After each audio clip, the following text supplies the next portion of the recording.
வசனம் துவக்கி 14 வசனங்கள். உன்னத பாட்டு 1ஆம் அதிகாரம் 9ஆம் வசனம் துவக்கி 14ஆம் வசனம் வரைக்கும் இன்னைக்கு நம்ம தியானிக்க போறோம். இந்த 9ஆம் வசனம் துவக்கி 14ஆம் வசனம் வரைக்கும் இந்த பகுதிக்கு பாடல் 3, சரியா? 3வது பாடலாக தியானிக்க போகிறோம். ஏற்கனவே உன்னத பாட்டு 1ஆம் அதிகாரத்தின் 2 பகுதியை பாடல் 1 பாடல் 2 என்ற தலைப்புல நம்ம தியானிச்சோம். இன்னைக்கு பாடல் 3 உன்னத பாட்டு 1ஆம் அதிகாரம் 9ஆம் வசனம் துவக்கி 14ஆம் வசனம் வரைக்கும் பாடல் 3வது பாடலாக நாம இந்த வசனங்களை நம்ம தியானிக்கலாம். இந்த 3வது பாடலுக்கு உன்னத பாட்டு அந்த 1ஆம் அதிகாரம் 9லிருந்து 14 வசனங்கள்ல வருகிற இந்த 3ஆம் பாடலுக்கு ஒரு தலைப்பு கொடுக்கலாம். என்ன நம்ம தலைப்பு கொடுக்கலாம்னா, ராஜாவின் புகழ்ச்சியும் மணவாட்டியின் பதிலும். ராஜாவின் புகழ்ச்சியும் மணவாட்டியின் பதிலும் அப்படின்ற ஒரு தலைப்பு தான் இந்த 3வது பாடலுக்கு பொருத்தமான ஒரு தலைப்பு. ராஜாவின் புகழ்ச்சியும் மணவாட்டியின் பதிலும் அப்படின்ற ஒரு தலைப்புல தான் உன்னத பாட்டு 1ஆம் அதிகாரம் 9 வசனம் துவக்கி 14ஆம் வசனம் வரைக்கும் உள்ள இந்த 3வது பாடலுக்கு இது ஒரு தலைப்பு, பொருத்தமான ஒரு தலைப்பா இருக்கும்.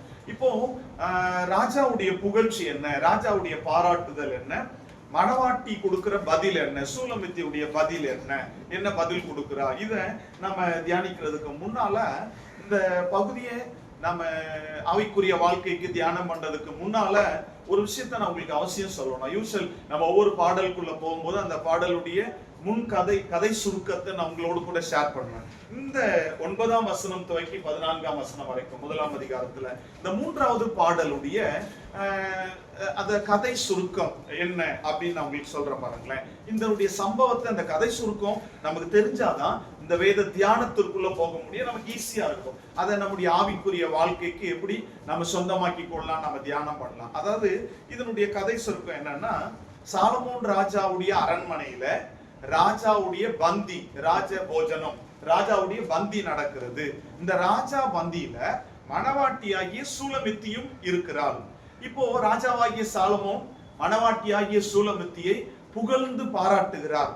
அதாவது அவருடைய பாராட்டுதல் எப்படின்னா, நீ கிராமத்திலிருந்து வந்திருக்க, கிராம ஆபரணங்களை தரித்து கொண்டிருக்கிற, அது உனக்கு அழகாதான் இருக்கு அப்படின்னு பாராட்டுறதோடு இல்லாம இன்னொரு காரியத்தையும் சொல்றாரு. நான் உனக்கு ராஜாவுடைய ஆபரணங்களை கொடுக்கிறேன், பொண்ணு வெள்ளியில உனக்கு ஆபரணங்களை செய்து உனக்கு கொடுக்கிறேன், அந்த அணிகலன்கள் உன்னை இன்னும் அழகாக்கும் அப்படின்னு சொல்லி இப்போ ராஜாவாகிய சாலமோன் மணவாட்டி ஆகிய சூலமித்தியை புகழுகிறார், பாராட்டுகிறார். இந்த பாராட்டை பெற்ற உடனே மணவாட்டி ஆகிய சூலமித்தி அதோட விட்டுறல. இப்போ ராஜாவுக்கு அவ பதில் கொடுக்கிறான். நான் உங்க பந்தியில இருக்கும் வரைக்கும் தான் நீங்க என்ன புகழ்ந்து பேச முடியும். ஆனா உங்க பந்தியில ரொம்ப நேரம் நான் இருக்க மாட்டேன், சீக்கிரத்துல நான் போயிருவேன் அப்படின்ற மாதிரி ஒரு பதில கொடுக்கிறான். இன்னொரு பதிலையும் கொடுக்கிறான். நானு ராஜாவாகிய உமக்கு சொந்தம் இல்ல, என் நேசருக்கு சொந்தம். என் நேசர் என்னை தேடி வருவாரு, என் நேசருக்கு நான் சொந்தம், என் நேசர் எனக்கு மட்டும் சொந்தம்ன்ற ஒரு பதிலையும் இந்த மணவாட்டி கொடுக்கிறது தான் இந்த பாடல் 3வது பாடல்ல நாம தியானிக்கிறோம் இல்லையா? உன்னத பாட்டு 1ஆம் அதிகாரம் 9லிருந்து 14 வசனங்கள்ல இதுதான் இந்த 3வது பாடலுடைய ஒரு கதை சுருக்கம். இதை நம்ம மைண்டுக்குள்ள வச்சுட்டு இந்த வசனங்களுக்குள்ள இந்த 3வது பாடலுக்குள்ள நம்ம கடந்து போலாம். நான் முதல்ல சொன்ன மாதிரி நான் மறுபடியும் சொல்றேன், உன்னத பாட்டு நாம நினைக்கிறபடி வெறும் சாலமோன் சூலமித்தியை சார்ந்தது அல்ல. இதுல எருசலேமின் குமாரத்திகள் வர்றாங்க, இதுல மெய்ப்பெண் வர்றாரு, மெய்ப்பெண் தான் நேசர், நேசர் வர்றாரு. அதனால ஒரு விஷயம் நல்லா உங்க மைண்டுக்குள்ள வச்சுக்கோங்க, நம்ம ஆதியில சாலமோனை பற்றியும் சூலமித்தியை பற்றியும் மட்டும்தான் இதுல போடப்பட்டிருக்கு அப்படின்னு நம்ம கேட்ட அந்த சம்பவங்கள், ஹீரோ சாலமோன் தான், ஹீரோயின் சூலமித்தி தான் அப்படின்னு கேட்ட சம்பவங்கள் நீங்க திரும்பி திரும்பி அதையே நம்ம நினைவுல வச்சுக்காதீங்க. ஏன் சொல்றேன்னா, நம்ம சில வேதத்துல புது காரியங்களை நம்ம தெரிந்து கொள்ளும் போது ஏன்னா நமக்கு வசனம் நல்ல தெளிவா இருக்கு. நான் வசனம் இல்லாம வேறு விதமான சம்பவத்தை உங்களுக்கு சொல்லல, இந்த பேக்ரவுண்டோடு இந்த வசனத்தினுடைய விளக்கத்தை உங்களுக்கு கொடுக்குறேன். நம்ம புதுசா சில விளக்கங்களை கற்றுக்கொள்ளும் போது நாமளும் தெரிந்து மற்றவங்களுக்கும் சொல்லிக் கொடுப்போம்ல. சோ புதிய விளக்கங்களை மற்றவங்களுக்கு சொல்லிக் கொடுக்கும் போது அது ஆசீர்வாதமாக இருக்கும். ஏன் நான் சொல்றேன்னா, நிறைய நேரங்கள்ல நாம ஒரு மாதிரி ஒரு பழைய என்ன சொல்றது, ரொட்டீன் கேள்வி ஞானத்திலேயே கிறிஸ்டியானிட்டி போயிருது. நான் அடிக்கடி சொல்வேன், கிறிஸ்தவம் கேள்வி ஞானத்தில் இருக்கக்கூடாது. நான் படிச்சு அதுல தெளிவான பிறகுதான் போதிக்கணும். புரியுதா உங்களுக்கு? கேள்வி ஞானம்னா என்ன தெரியுமா? நம்ம சொல்லிட்டே வருவோம்ல, ஆதியில இருந்து ஆபிரகாம் வந்து பலிபீடத்தை கட்டி மகனை வச்சு கத்தியை சொல்லுங்க ஓங்கினான் தானே. பாத்தீங்களா கிருபாக்கெல்லோ தப்பா அதான் அப்படி சொல்லுவாங்க. சரியா? கத்தியை ஓங்கினான். இதுக்கு பேர் தான் கேள்வி ஞானம். சரியா? ஆனா நமக்கு பைபிள்ல அப்படி இல்ல. நம்ம இந்த பிபிஎஸ் படத்துங்கள்ல கூட ஓங்குற மாதிரி தான் இருக்கும். பாத்தீங்களா? ஆனா பைபிள் என்ன சொல்ல, கையை நீட்டி கத்தியை எடுத்தான். அப்போ இது என்ன தவறான ஒரு புரிதல், கேள்வி ஞானம். இன்னொரு விஷயத்தை கூட நம்ம கேள்வி ஞானம், இப்படி நிறைய விஷயங்கள் நான் சொல்லலாம். அதாவது மொர்தெகாய் எஸ்தருக்கு என்ன உறவு? சித்தப்பா, அப்படிதானே? பாத்தீங்களா? தப்பானதை சரியா சொல்லுவோம் நாம, கரெக்டா. இன்னும் சித்தப்பா தான் சொல்லிக்கிட்டு இருப்போம். அது சரியா நீங்க சொன்னது தப்பு. இது என்னன்னா, ஆதியில இருந்து தாத்தா பாட்டி சொன்ன காலத்துல இருந்து கேட்டு கேட்டு கேட்டு கேட்டு தப்பான ஒண்ணு பதிஞ்சு போச்சு. இத ஐயோ நான் இத சொன்னா இதை எக்ஸ்பிளைன் பண்ணா அவங்களுக்கு சித்தப்பா தானே தெரியும், அதனால நம்ம இதை சரியா சொல்லக்கூடாது, அப்படி விடக்கூடாது. அந்த தவற நான் என்ன பண்ணணும், சரி பண்ணணும். அப்படின்னா நம்ம நினைச்சிருக்கிறது மொர்தெகாய் எஸ்தருக்கு சித்தப்பா முறை இல்ல, அண்ணன் முறை, சகோதரன். நீங்க பைபிள் வாசிச்சு பாருங்க. மொர்தெகாய் சிறிய தகப்பனின் மகளாகிய அக்சாலை வளர்த்தான். அப்ப உறவு என்ன? அப்ப இனிமே இத கேட்ட பிறகு 10 நாள் கழிச்சு என்ன உறவு? சித்தப்பா தான் சொல்லுவாங்க. சித்தப்பா பொண்ணுன்னு சொல்ல வந்தோம், நீங்க தப்பா அதுக்கு தான் காத்துறோம். ஆக்சுவலி என்னன்னா சித்தப்பா பொண்ணு எஸ்தர். அப்ப உறவு என்னது? சித்தப்பா மகன் இல்ல, அண்ணன் தங்கச்சி முறை. புரியுதா உங்களுக்கு? நான் இப்படி நம்ம பைபிள்ல நிறைய விஷயங்களை சொல்லலாம். நிறைய விஷயங்களை நம்ம கேள்வி ஞானத்தோடு இருந்துக்க வேண்டாம். ஆதியில இருந்து நம்ம கேட்டுட்டே வந்த சில விஷயங்கள்ல நம்ம படிச்சு இதுல ஒரு தெளிவை நம்ம எடுக்கணும். இப்போ எனக்கு கிளியரன்ஸ் இருந்தாதான் நான் போதிக்கிறது சரியா. நீங்க யோசிச்சு பாருங்க, ஒண்ணு கூட்டவும் கூடாது. அப்போ ஒரு கேரக்டரையே நம்ம என்ன சொல்றது, ஒரு ரிலேஷன்ஷிப்பையே நம்ம தப்பா புரிஞ்சு தப்பா சொல்லும் போது அது எவ்வளவு பெரிய தவறான விஷயமா இருக்குல்ல. அப்போ சில விஷயங்கள் ஆண்டவர் நமக்கு சொல்லி கொடுக்கும் போது அதை கற்றுக்கொண்டனா மற்றவங்களுக்கும் அதை சொல்லிக் கொடுக்க பிரயாசப்படும் போது அதுல ஒரு பெரிய ஆசீர்வாதம் நமக்கு உண்டு. இப்போ ராஜாவாகிய சாலமோனுடைய பாராட்டுதல் என்ன, சூலமித்தி என்ற மணவாட்டியுடைய பதில் என்ன, இததான் இன்னைக்கு நம்ம தியானம் பண்ண போறோம். நான் உங்களுக்கு அது முன்கதை சுருக்குன்னு சொல்லிட்டேன். இப்போ அது அந்த சம்பவத்தின் ஒவ்வொரு பகுதியை நம்ம தியானிக்கலாம். முதல்ல ராஜாவின் பாராட்டுதல், ராஜாவின் புகழ்ச்சி என்ன அப்படின்றத முதல்ல பார்த்துட்டு அதுக்கப்புறம் மணவாட்டியுடைய பதிலுக்கு நாம கடந்து வரலாம். இப்போ இந்த 3வது பாடல்ல ராஜாவுடைய புகழ்ச்சியை குறித்து 9ஆம் வசனத்துல நம்ம வாசிக்கிறோம். 1ஆம் அதிகாரம் 9ஆம் வசனம் வாசிங்க. என் பிரியமே, பார்வோனுடைய ரதங்களில் பூண்டிருக்கிற பரிகள் பவுஞ்சுக்கு உன்னை ஒப்பிடுகிறேன். இப்போ ராஜாவாகிய சாலமோன் சூலமித்தி என்ற மணவாட்டிய எந்த இடத்துல புகழ்றாரு? நான் ஏற்கனவே முன்கதை சுருக்கம் சொல்லிட்டேன். ராஜ போஜனம் நடக்குது, பந்தி நடக்குது. இந்த பந்தியில ராஜாவும் அவருடைய மனைவிமார்கள் எல்லாம் உட்கார்ந்து இருக்கிறாங்க. அவருக்கு வேண்டியவங்க இதுல யாரும் இருக்கிறா? சூலமித்தியும் இருக்கிறா. இப்போ ராஜா புகழ்றார். எப்படி இவ்வளவு பேரை விட்டுட்டு இப்போ மணவாட்டிய மட்டும் புகழ்ந்து பேசுகிறார். நம்ம எப்படி வாசித்தோம் அதுல 9ஆம் வசனம், என் பிரியமே, பார்வோனுடைய ரதங்களில் பூண்டிருக்கிற பரிகளின் பவுஞ்சிக்கு உன்னை ஒப்பிடுகிறேன். இப்போ ராஜாவுடைய புகழ்ச்சி மணவாட்டி சூலமித்தியை பார்த்து என்ன சொல்றாருன்னா, பார்வோனுடைய ரதங்கள்ல பூண்டு இருக்கிற.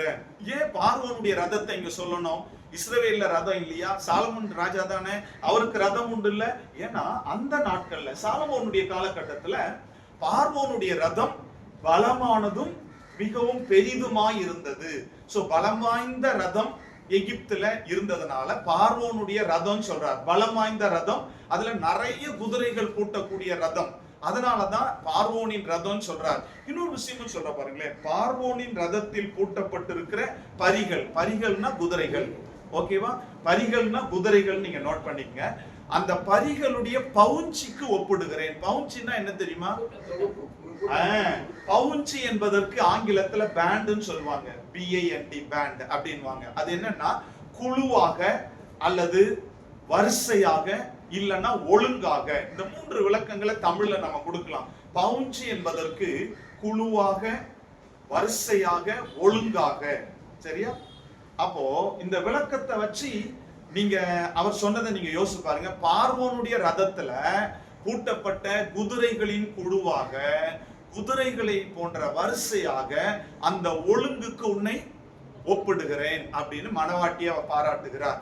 அந்த பவுஞ்சி என்பது நம்ம பைபிள்ல கூட நிறைய இடத்துல இருக்கு. 2 வசனம் உங்களுக்கு உதாரணம் கொடுக்கிறேன், நீங்க நோட் பண்ணிக்கங்க. நீதிமொழிகள் 30ஆம் அதிகாரம் 27ஆம் வசனம். நீதிமொழிகள் 30ஆம் அதிகாரம் 27ஆம் வசனத்துல வெட்டுக்கிளிகள் பவுஞ்சி பவுஞ்சாக புறப்படுகிற வெட்டுக்கிளிகள் அப்படின்னா கூட்டம் கூட்டமாக, குழு குழுவாக, இல்ல ஒழுங்காக கடந்து போகிற வெட்டுக்கிளிகள். அது ஒரு கோர்வையாய், ஒரு வரிசையாய், குழுவாக கடந்து போகிறது என்பதை நீதிமொழிகள் 30ஆம் அதிகாரம் 27ல நம்ம வாசிக்கிறோம். அதே போல யோபுவின் புஸ்தகம் 1ஆம் அதிகாரம் 17ஆம் வசனத்தையும் நீங்க நோட் பண்ணிக்கங்க. யோபுவின் புஸ்தகம் 1ஆம் அதிகாரம் 17ஆம் வசனம். இதுல கல்தேயர்கள் பவுஞ்சு பவுஞ்சாய் வந்து யோபுவின் மிருகங்களை எடுத்து கொண்டு போனார்கள் அப்படின்றத நீங்க யோபுவின் புஸ்தகம் 1ஆம் அதிகாரம் 17ஆம் வசனத்துல வாசிக்கிறோம். கல்தேயர்கள் பவுஞ்சிகளாய் வந்து இருக்கா, வாசிங்க அதை. கல்தேயர் மூன்று பவுஞ்சாய் வந்து ஒட்டக குந்தில் விழுந்து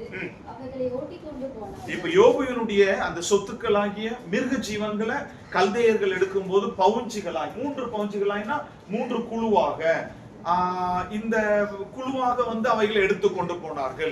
அப்போ பவுஞ்சி என்பதற்கான சரியான ஒரு மீனிங் என்னன்னா குழுவாக, வரிசையாக, ஒழுங்காக. இப்போ இந்த இடத்துல இந்த 3 பொருட்கள்ல எது சரியானதா எடுக்கப்படும்? இந்த குதிரைகள் பரிகளின் பவுஞ்சிக்கு உன்னை ஒப்பிடுறேன்னு சொல்றார் சாலமோன் ராஜா மணவாட்டிய. இப்ப இந்த இடத்துல இந்த பவுஞ்சி என்பதற்கு இந்த 3 விளக்கத்துல எது சரியா இருக்கும்? குழுவாக, வரிசையாக, ஒழுங்காக. ஒழுங்குதான் இல்ல, ஏன்னா இவ ஒருத்தி தானே. இப்போ இப்படி என்ன சொல்றார் சாலமோன் ராஜான்னா, பார்வோனுடைய ரதத்துல பூட்டப்பட்டிருக்கிற நிறைய குழுவா இருக்கிற குதிரைகள் எப்படி வரிசையா ஓடுதோ, எப்படி அழகா ஒழுங்கா ஓடுதோ, அதற்கு உன்னை ஒப்பிடுறேன். அவ்வளவு அழகா நீ இருக்க, உனக்குள்ள நான் ஒரு ஒழுங்க பாக்குறேன் அப்படின்றத இங்க சொல்றார். அதாவது எபிரேய மொழிபெயர்ப்புல இதுக்கு இன்னொரு விளக்கம் கொடுக்குறாங்க. அதையும் நான் சொல்றேன், நீங்க நோட் பண்ணிக்கங்க. எபிரேய மொழிபெயர்ப்புல இந்த பார்வோனுடைய ரதத்தில் பூண்ட பரிகளின் பவுஞ்சிக்கு ஒப்பிடுகிறேன் என்பதற்கு அவங்க என்ன விளக்கம், இன்னொரு விளக்கம் என்ன கொடுக்குறாங்கன்னா, அந்நாட்கள்ல எல்லா ரதங்களிலும் ஆண் குதிரைகள் தான் பூட்டுவாங்க. இப்ப இதுக்கு என்ன கொடுக்குறாங்கன்னா, அநேக ஆண் குதிரைகள் பூட்டப்பட்ட ரதங்கள்ல ஒரு பெண் குதிரை இருந்தால் எப்படி வித்தியாசமாய் அழகாய் இருக்குமோ அது போல யூஷுவல் எல்லாமே வந்து இந்த மிருகங்கள் பறவைகள் எல்லாம் பெண் பறவை, பெண் அதெல்லாம் அழகா இருக்குமோ? ஆண்ட அழகா இருக்கும்ல. ஆமா இல்ல, இப்ப எல்லாம் அப்படி ஒரு மாதிரி யோசிக்கிறீங்க. பெண்கள்ல மட்டும்தான் இந்த மனுஷீகத்துல ஹியூமன்ல மட்டும்தான் பெண் அழகா இருக்கும். அப்படியா? நம்மவா இல்லையா? மென்மைக்கு மட்டும்தான் அழகு இல்ல. ஆனா உலகத்துல இல்ல, என்ன வருதோ நீங்க இல்லன்னு சொன்னா நான் இல்லன்னு சொல்லிடுவேன், இல்ல ஆமான்னு சொல்லிட்டு நான் இல்லன்ட்டு அப்புறம் நீங்க சண்டைக்கு வந்துடுவீங்களா? அதனாலதான் அதை கேட்டேன்.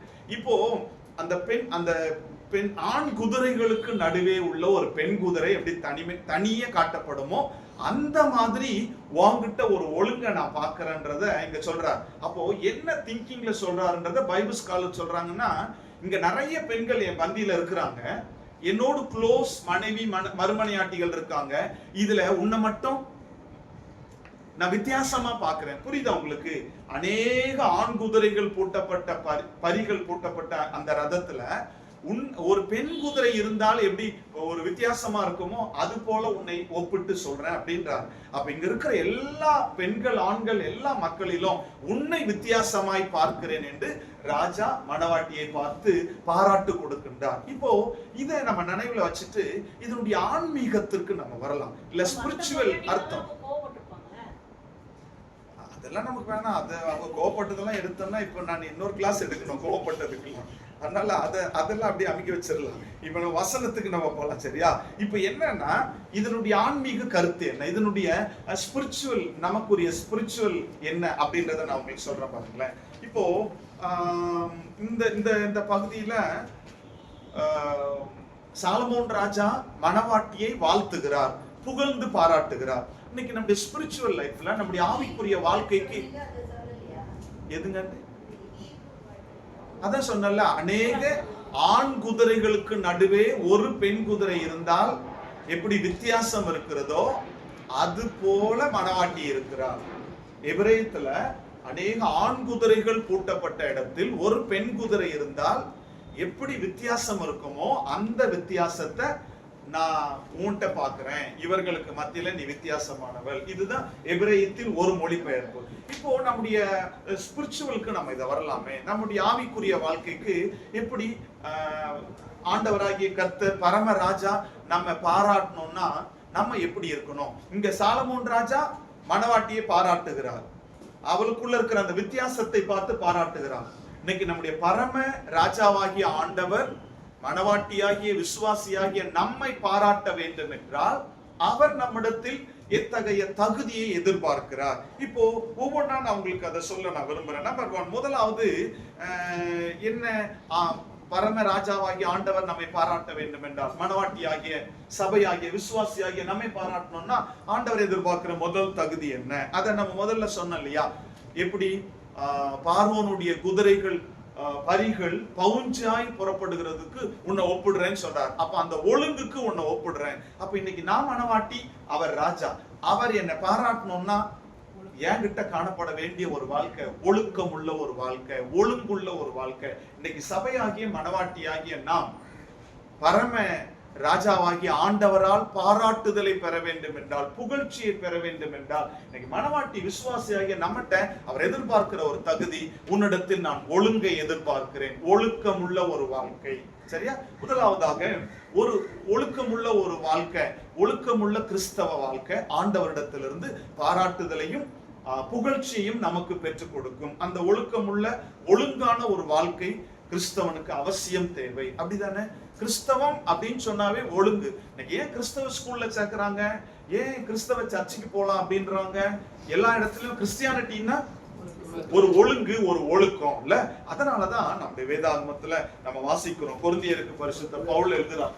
1 கொரிந்தியர் 14ஆம் அதிகாரம் 40ஆம் வசனம் பாருங்களேன். 1 கொரிந்தியர் 14ஆம் அதிகாரம் 40ஆம் வசனத்துல சகலமும் நல்லொழுக்கமாகவும் கிரமமாகவும் செய்யப்பட கடவுது. சகலமும்னா எல்லாம், இதுல விதிவிலக்கே கிடையாது, நோ எக்ஸப்டே கிடையாது. சகலமும் ஒரு கிறிஸ்டியானிட்டில, கிறிஸ்தவ ஒரு மணவாட்டி, ஒரு விசுவாசி, ஒரு கிறிஸ்தவ மனுஷனோட லைஃப்ல சகலமும் நல்லொழுக்கமாகவும் கிரமமாகவும் செய்யப்பட கடவுது. இல்ல, எல்லாமே ஒழுங்கும் கிரமமுமாய் காணப்படணும். என் பேச்சுல ஒழுங்கு, பார்வையில ஒழுங்கு, செய்கையில ஒழுங்கு, சாப்பிடுறதுல ஒழுங்கு. ஆமாவா இல்லையா? இல்ல, சில நேரம் சாப்பிட்டு கையெல்லாம் காஞ்சு போயிடும். அதுக்கப்புறம் ஏன்னா சில நேரங்களில் சாப்பிட தட்டு காஞ்சு போயிடும். நம்ம வீட்டு பிள்ளைங்களும் எடுக்காது. காஃபி குடிச்சா அது காஞ்சு போயிடும், காஃபி டம்ளர். ஒழுங்கு கிறிஸ்டியானிட்டியில அவசியம் தேவை. ஏன்னா ஒழுங்கின்மையை ஆண்டவர் விரும்புகிறவர் அல்ல. சகலமும், இதுல விதி விலக்கே இல்லைங்க, எதையுமே அவர் தள்ளி வைக்கல. சகலமும், பேச்சு, நடக்கை, செயல், சாப்பாடு, தூங்குறது இல்ல, எல்லாவற்றிலும் என்னுடைய ஒவ்வொரு செயல்களிலும் ஆண்டவர் ஒழுங்கை எதிர்பார்க்கிறார். ஒழுக்கம் உள்ள ஒரு வாழ்க்கையை, ஆண்டவருக்கு பிடித்தமான ஒரு வாழ்க்கை. அதனாலதான் தெசலோனிக்கருக்கு பவுல் எழுதுறார். 2 தெசலோனிக்கர் 3ஆம் அதிகாரம் 6ஆம் வசனத்தை நீங்க வாசி பார்த்தீங்கன்னா, ஒழுங்கற்று வாழுகிற ஒழுங்கின்மையா இருக்கிறவனை விட்டு நீ விலகிரணும், அவன் கூட சேர்ந்துராதன்னு சொல்றார். 2 தெசலோனிக்கர் 3ஆம் அதிகாரம் 6ஆம் வசனம். மேலும் சகோதரரே, எங்களிடத்தில் ஏற்றுக்கொண்ட முறைமையின்படி நடவாமல் ஒழுங்கற்று நடக்கிற எந்த சகோதரனையும் நீங்கள் விட்டு விலக வேண்டும் என்று. எவ்வளவு அழகா சொல்றாரு பாருங்க பவுல். கொரிந்து சபைக்கு எழுதுறாரு, ஒழுங்கற்று நடக்கிற எந்த சகோதரனையும் விட்டு விலக வேண்டும். அப்போ ஒழுங்கின்மையா ஒருத்தர் வாழ்றாங்கன்னா, ஒழுங்கற்று பேசுறாங்கன்னா, ஒழுங்கின்மையா பாக்குறாங்கன்னா, ஒழுங்கற்றவங்களா இருக்கிறாங்கன்னா அவங்கள விட்டு, அப்ப அவங்க கூட ஃப்ரெண்ட்ஷிப் இருக்கக்கூடாது, நான் அவங்களோட சேர்ந்து இருக்கக்கூடாது. ஒருவேளை அது என்னுடைய சொந்தமா இருக்கலாம், என்னுடைய ரிலேஷன், என்னுடைய க்ளோஸ் ரிலேஷனா இருக்கலாம், ஃப்ரெண்டா இருக்கலாம். ஒழுங்கற்று நடக்கிற எந்த மனுஷனையும் சகோதரனையும் விட்டு விலகு. அப்படின்னா ஆண்டவர் ஒழுக்கத்தை எதிர்பார்க்கிறார். நம்முடைய வாழ்க்கையின் ஒவ்வொரு செயல்களும் ஒழுங்கும் கிரமமுமாய் செயல்பட வேண்டும். மனவாட்டி ஒழுங்குள்ளவர்களாய் இருக்க வேண்டும் என்பது ஆண்டவருடைய ஆதங்கமாய் இருக்கிறது. ஏன்னா ஒழுங்கின்மையை ஆண்டவர் விரும்புகிறவர் அல்ல. அதனாலதான் ஆதியாகமம் 1ஆம் அதிகாரத்துல 2ஆம் வசனத்துல நம்ம வாசிக்கிறோம், பூமியானது ஒழுங்கின்மையும் வெறுமையுமாய் இருந்தது இல்ல. அப்ப அந்த ஒழுங்கின்மையை தான் ஆண்டவர் ஒழுங்குபடுத்துறார். அப்போ ஒழுங்கின்மையை ஆண்டவர் விரும்புகிறவர் அல்ல. அவர் எந்த இடத்துலயும் உலகத்திலேயே இந்த மண்ணு உலகம் ஒழுங்கின்மையா இருந்தது, வெறுமையா இருந்தது இல்ல. அப்ப முழுசா தண்ணி தான் இருந்துச்சு. அப்ப மண்ணும் தண்ணியும் ஒழுங்கு இல்லாம இருக்கிறதே அவருக்கு பிடிக்காம ஒழுங்குபடுத்தினாருன்னா, அவருடைய கையின் கிரியைகளாகிய நீங்களும் நானும் எந்த அளவுக்கு ஒழுங்குள்ளவர்களா இருக்கணும். இன்னும் சொல்லணும்னா, அவர் மணவாளன், நானு மணவாட்டி. மணவாட்டி சபையாகிய கிறிஸ்தவன் ஒழுங்குள்ளவனா இருக்கணும். ஏன்னா ஒழுங்கின்மையை அவர் விரும்புகிறவர் அல்ல. நீங்க பாருங்களேன், தீத்துவுக்கு பரிசுத்த பவுல் எழுதுறாரு. 1ஆம் அதிகாரம் தீத்துவின் புஸ்தகம் 1ஆம் அதிகாரம் 5ஆம் வசனத்தை நீங்க பாத்தீங்கன்னா, எதுவெல்லாம் உன் வாழ்க்கையில ஒழுங்கின்மையா இருக்கோ, குறையா இருக்கோ, அதை கண்டும் காணாம போயிராத, முதல்ல அதை ஒழுங்குபடுத்து இல்ல. நீங்க பாருங்க, தீத்து 1ஆம் அதிகாரம் 5ஆம் வசனம், குறைவாய் இருக்கிறவைகளை ஒழுங்குபடுத்தும்படிக்கும் நான் உனக்கு கட்டளையிட்டபடியே பட்டணங்கள் தோறும் மூப்பரை ஏற்படுத்தும்படிக்கும் உன்னை கிரேத்தா தீவிலே விட்டு வந்தேனே. இப்ப சொல்றாரு. ஏன்னா கிரேத்தா தீவு அதுல நம்ம வாசிக்கிறோம், தீத்துள்ளதான் கிரோத்தா தீவா, ஓயா பொய்யர், பெருவயிற்று சோம்பேறிகள், அப்படியெல்லாம் நிறைய இருக்கு கிரேத்தா தீவாரை பற்றி. அவங்க ஒழுக்கம் இல்லாதவங்க, அவங்க பேச்சுல ஒழுக்கம் இல்ல, அவங்க நடக்கையில ஒழுங்கு இல்ல, அவங்க சாப்பிடுறதுல கூட ஒழுங்கு கிடையாது. அவங்களை நீ ஒழுங்குபடுத்து. நீ குறைவாய் காண்கிறவைகளை ஒழுங்குபடுத்து.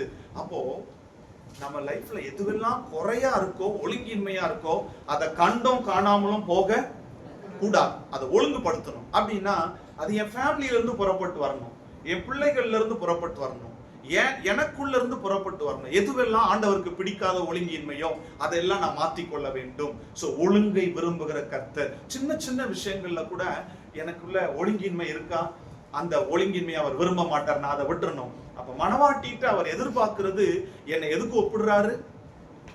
பார்வோனுடைய ரதத்தின் பரிகள் பவுஞ்சா இருக்கிறதற்கு ஒப்பிடுகிறார். அப்போ குதிரைகள் நீங்க பாத்தீங்கன்னா, ரதங்கள், அந்த காலத்து ரதங்கள் பாத்துருக்கீங்களா? சேரியட்லாம் அதுல ஒரு 10 குதிரை கூட பூட்டிடுவாங்க. ஒன்னா பெரிய ரதத்துல ஒரு 10 குதிரையை பூட்டி ஓடுவாங்க, கரெக்டா ஓடும்.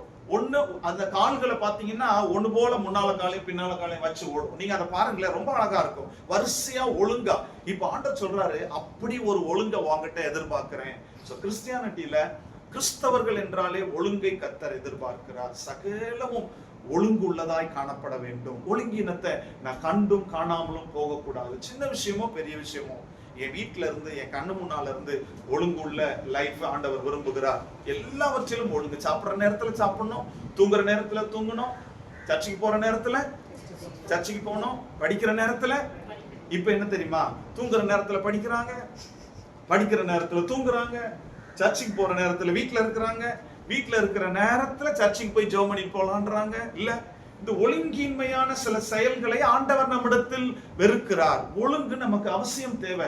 அந்த ஒழுங்கு மனவாட்டி எனக்குள்ள இருந்தா என்னுடைய தலைமுறைக்குள்ள அது கடந்து வரும். அதனாலதான் அவர் ஒழுங்கை எதிர்பார்க்கிறார். இன்னைக்கு ஆண்டவர் பரிசுத்த தேவனாகிய பரம ராஜாவாகிய ஆண்டவருடைய பாராட்டுதல பெறணும்னா ஒழுங்குள்ள ஒரு வாழ்க்கை தேவை. தீமோத்தேயு 1 தீமோத்தேயு 6ஆம் அதிகாரம் 20ஆம் வசனத்துல பவுல் சொல்வார்ல, தீமோத்தேயு ஊழியக்காரன் அனுப்பும்போது சொல்வாரு, நீ இந்த சீர்கேடான பேச்சுகளுக்கு விலகிரு, மனுஷ கொள்கைகளை நீ கடைபிடிச்சிடாது அப்படின்னு சொல்லுவாரு. 1 தீமோத்தேயு 6ஆம் அதிகாரம் 20ஆம் வசனம் பாருங்க. தீமோத்தேயுவே, உன்னிடத்தில் ஒப்புவிக்கப்பட்டதை நீ காத்துக்கொண்டு சீர்கேடான வீண் பேச்சுகளுக்கும் ஞானமென்று பொய்யாய் பேர் பெற்றிருக்கிற கொள்கையின் விபரீதங்களுக்கும் விலகு. இப்ப சொல்றால, சீர்கேடான பேச்சுகளுக்கும் மனுஷ ஞானம் என்று சொல்லுகிற மனுஷ கொள்கைகளுக்கும் விலகிரு. இல்ல, அப்போ சீர்கேடான பேச்சுன்னா ஒழுங்கின்மையான பேச்சு, தேவையில்லாத பேச்சு. அதான் நம்ம பைபிள்ல வாசிக்கிறோம்ல, வேண்டாத பேச்சு இல்ல, சொற்களின் மிகுதியினால். அப்போ என்னுடைய வாய்க்கு நான் எப்பொழுதும் காவல் வைக்கணும் இல்ல. ஸோ இதுக்கு தான் பூட்டு போடவே முடியாது. அப்ப டெய்லி ஆண்டவர்கிட்ட நீ போடும் சொல்லணும். அது சொல்லுவான்ல, தாவீது சொல்லுவான், என் வாய்க்கு காவல் வையும், என் உதடுகளின் வாசலை காத்துக்கொள்ளும் சொல்லுவான் தாவீது. ஒரு சங்கீதத்துல வரும், ஆண்டவரே என் வாய்க்கு காவல் வையும், என் உதடுகளின் வாசலை காத்துக்கொள்ளும் சொல்லுவான். அப்போ எவ்ரிடே கணக்கு ஒப்புவிக்க வேண்டும் இல்ல. நம்ம அதுக்குதான் அவர்கிட்ட அவர் போடணும்ன்ற அவர் போடணும். அவர் போட்டு நமக்கு போட்டாதான் நமக்கு நல்லது இல்ல. அப்போ ஒழுங்கின்மையான பேச்சு, ஒழுங்கின்மையான வார்த்தை, மனுஷிகத்தின் ஒழுங்கின்மையான தன்மைகளுக்கு நான் விளக்கப்படணும்.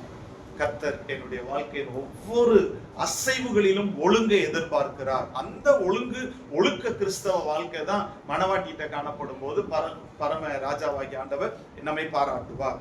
மனுஷன் தனக்குத்தானே புகழ்ச்சியை பாராட்டுதலை பெற்றுக்கொள்ள கூடாது. பவுல் சொல்றான் பாருங்க, 2 கொரிந்தியர் 10ஆம் அதிகாரம் 18ஆம் வசனத்தை வாசித்தீங்கன்னா, தன்னைத்தான் புகழ்கிறவன் உத்தமன் அல்ல, கர்த்தரால் புகழப்படுகிறவனே உத்தமன். 2 கொரிந்தியர் 10ஆம் அதிகாரம் 18ஆம் வசனத்துல சொல்லுவான்.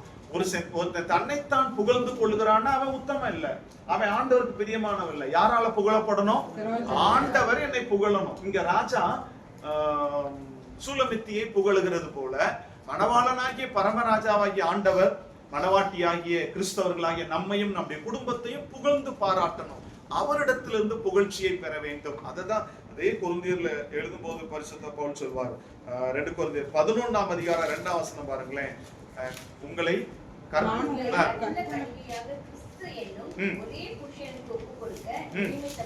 பாருங்களேன், உங்களை கற்புள்ள கன்னிகையாக கிறிஸ்து என்னும் ஒரே புருஷனுக்கு ஒப்பு கொடுத்தபடியால் நீங்க பரிசுத்தமா உங்களை காத்துக் கொள்ளுங்கன்றத பவுல் சொல்றார். அப்ப இந்த உலகத்துல இருக்கிற எல்லா கிறிஸ்தவர்களும் கற்புள்ள கன்னிகைகள் அப்படின்னா ஒழுக்கமுள்ள வாழ்க்கை வாழுகிறவர்கள். கற்புள்ள கன்னிகைன்னா என்ன அர்த்தம்? ஒழுக்கமுள்ள வாழ்க்கை வாழுகிறவர்கள். இது எந்த அளவுக்கு சூலமித்திக்கு பொருந்ததுன்னு சொல்றேன் பாருங்களேன். இவர் இவ்வளோ ஆசை காட்டுறார். நான் அடுத்தடுத்த லைன்ல நான் சொல்லும் போது உங்களுக்கு புரியும் பாருங்களேன். ஆனாலும் அவ சொல்றதெல்லாம், நான் என் நேசருக்காக நியமிக்கப்பட்டிருக்கிறேன், அங்க மட்டும்தான் பார்ப்பேன், என் ஆசை முழுசா அங்கதான், எத்தனை இடையூறுகள் வந்தாலும் அதுல நான் விழுந்து போக மாட்டேன். சோ கற்புள்ள ஒரு கன்னிகையாய் நின்னதனாலதான் அவளை குறித்து இத்தனை பாராட்டுகள், மணவாட்டியை குறித்த பாராட்டுகள் ராஜாவின் இடத்திலிருந்து. இன்னைக்கு கற்புள்ள கன்னிகை என்றால் ஒழுங்குள்ள ஒழுக்கமுள்ள ஒரு மணவாட்டியாய் நம்மை நாம் காத்துக்கொள்ள வேண்டும். இப்போ முதல்ல பரமராஜாவின் பாராட்டுதலை மணவாட்டியாகிய நாம் பெறணும்னா இந்த ஒழுங்குள்ள ஒழுக்கமுள்ள ஒரு வாழ்க்கை தேவன் பார்த்தோம் இல்லையா. 2வது என்ன காரியத்தை நம்மகிட்ட எதிர்பார்க்கிறாரு? ராஜாவுடைய பாராட்டு மணவாட்டிக்கு சூலமித்திக்கு எப்படி இருக்கு? 10ஆம் வசனம் வாசிங்களேன். ஆபரணாதிகள் பூண்ட உன் கன்னங்களும் ஆரங்கள் பூண்ட உன் கழுத்தும் அழகா இருக்கிறது. இப்போ யார் பார்த்து சொல்றது? ராஜா யாருக்கு சொல்றாரு? பந்தியில உட்கார்ந்து இருக்கிறாங்க.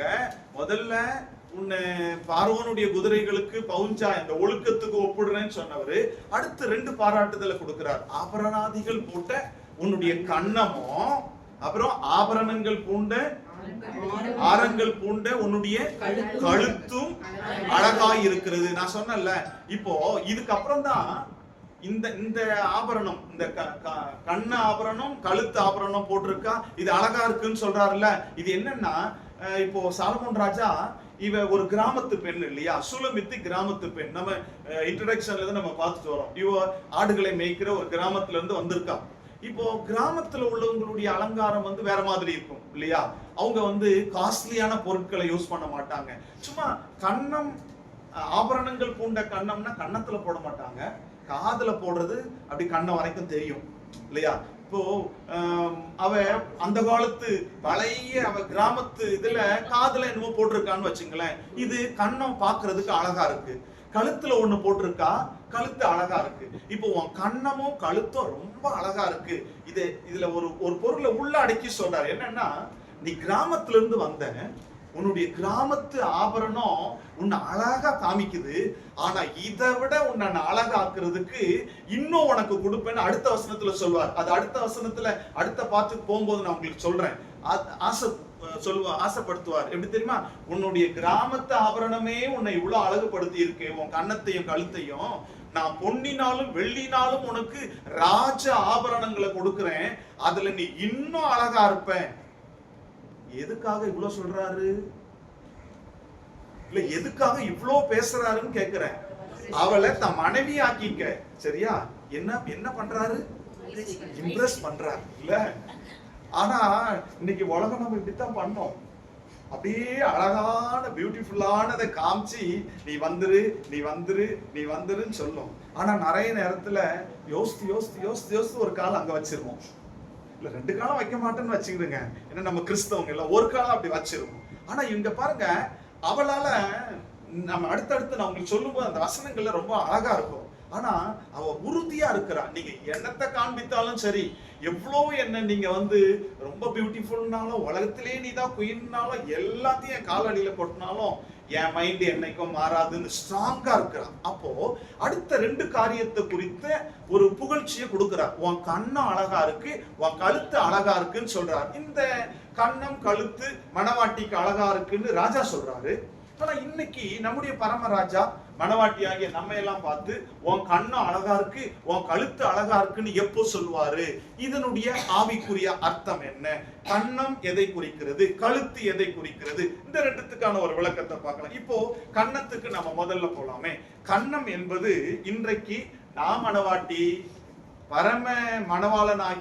பரம ராஜாவாகி ஆண்டவர் என் கண்ணம் அழகா இருக்குன்னு மணவாட்டியாகி என்ன புகழ்ந்து பேசணும்னா, இந்த கண்ணம் என்பது எதை குறிக்குதுன்றதை நம்ம தெரிஞ்சுக்கணும். கண்ணம் என்பது பாடுகளை சகிக்கிற வாழ்க்கையை குறிக்கிறது. சரியா? கண்ணம் என்பது பாடுகளை சகிக்கிற வாழ்க்கையை குறிக்கிறது. அது என்னன்னு நான் உங்களுக்கு வசனம் கொடுக்கிறேன். ஓகேவா? பாடுகளை சகிக்கிற வாழ்க்கையை குறிக்கிறது. இப்போ நம்ம வசனம் வாசிக்கலாமா?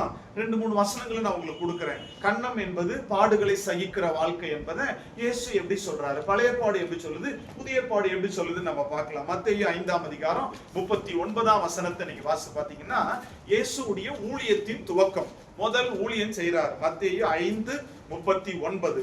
இப்ப இயேசு தன்னுடைய ஊழியத்தின் துவக்கத்துல கிறிஸ்தவர்களாகிய நமக்கு கொடுக்கிற அட்வைஸ், முதல் அட்வைஸ், ஊழியத்தின் முதல் அட்வைஸ் என்ன? வாசிங்க. நான் உங்களுக்கு சொல்லுகிறேன், தீமையோடு எதிர்த்து நிற்க வேண்டாம்.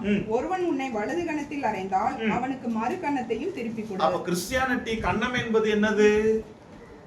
ஒருத்தன் வலது கண்ணத்துல ஒரு அறை விட்டான்னா நீ திரும்பி அவன் அடிக்க கைய ஓங்காத, 2வது இடது கண்ணத்தை காண்பித்து இருந்தா படிச்சு போப்பான் அப்படின்னு காமிக்கணும்ன்றாரு. இல்ல இதுக்கு என்ன, இதுக்கு அப்படித்தான் இருக்கக்கூடாது இல்ல. இப்ப ஏஞ்சல் அடிக்கிற மாதிரி நம்ம அடிச்சிடக்கூடாது, மறுக்கண்ணத்தை காமிக்கணும்ல, அப்படிதானே? இப்போ கண்ணம் என்பதற்கு பைபிள் கொடுக்கிற ஒரு விளக்கம் உங்களுக்கு சொல்றேன். அவருடைய ஊழியத்தின் துவக்கத்துல ஆண்டவர் என்ன சொல்றாரு? உன்னை வலது கண்ணுல அடிக்கிறானா, கண்ணத்துல அடிக்கிறானா, இடது கண்ணத்தை நீ திருப்பி காமி. அப்போ என்ன அர்த்தம்? அடிய, அப்போ பாடுகளை சகித்துக்கொள், நீ ஏற்றுக்கொள். இத அவர் செய்யாம சொல்லல இல்ல, அவருடைய லைஃப்ல அது நடக்குது இல்ல. நீங்க பாருங்க, மத்தேயு 26ஆம் அதிகாரம் 67ஆம் வசனம், அவரை கொண்டு போய் நிறுத்துறாங்க. இவ்வளவு ஆயிரமான கூட்டங்களுக்கு ஒரு உன்னதமான தேவனாக அற்புதங்கள் அடையாளங்களை செஞ்சாரு இல்ல. செத்து போனவன, அழுகி போன சதை உள்ள லாசருவை உயிரோட எழுப்பி தசைகளை உருவாக்கின அவரை இப்ப கொண்டு போய் நிறுத்தி கன்னத்துல அறையிறாங்க. அவர் ஒரு வார்த்தையும் பேசல, அமைதியா இருந்தார். அப்ப என்ன பண்றாரு? கன்னத்துல அடிக்கும் போது பாடுகளை, அப்போ அவர் பாடுகளை சகிக்கிறவராய் இருந்ததுனாலதான் அவருடைய ஊழியத்தின் துவக்கத்துல அவருடைய ஆலோசனை என்னன்னா, உன்னை ஒருத்தன் கன்னத்துல அடிக்கிறானா மறு கன்னத்தை நீ திருப்பி காட்டிரு, நீ திரும்பி விரோதம் செய்ய நிக்காத, தீங்கு செய்ய நினைக்காத, ஒருவனுக்கும் தீங்கு செய்யாதிருங்கள், தீமைக்கு நன்மை செய்யுங்கள், நம்ம பைபிள் சொல்லுது இல்ல. அந்த மாதிரி அப்ப கண்ணம் என்பது பாடுகளை சகிக்கிற வாழ்க்கை, ஏற்றுக்கொள்ளுகிற வாழ்க்கை.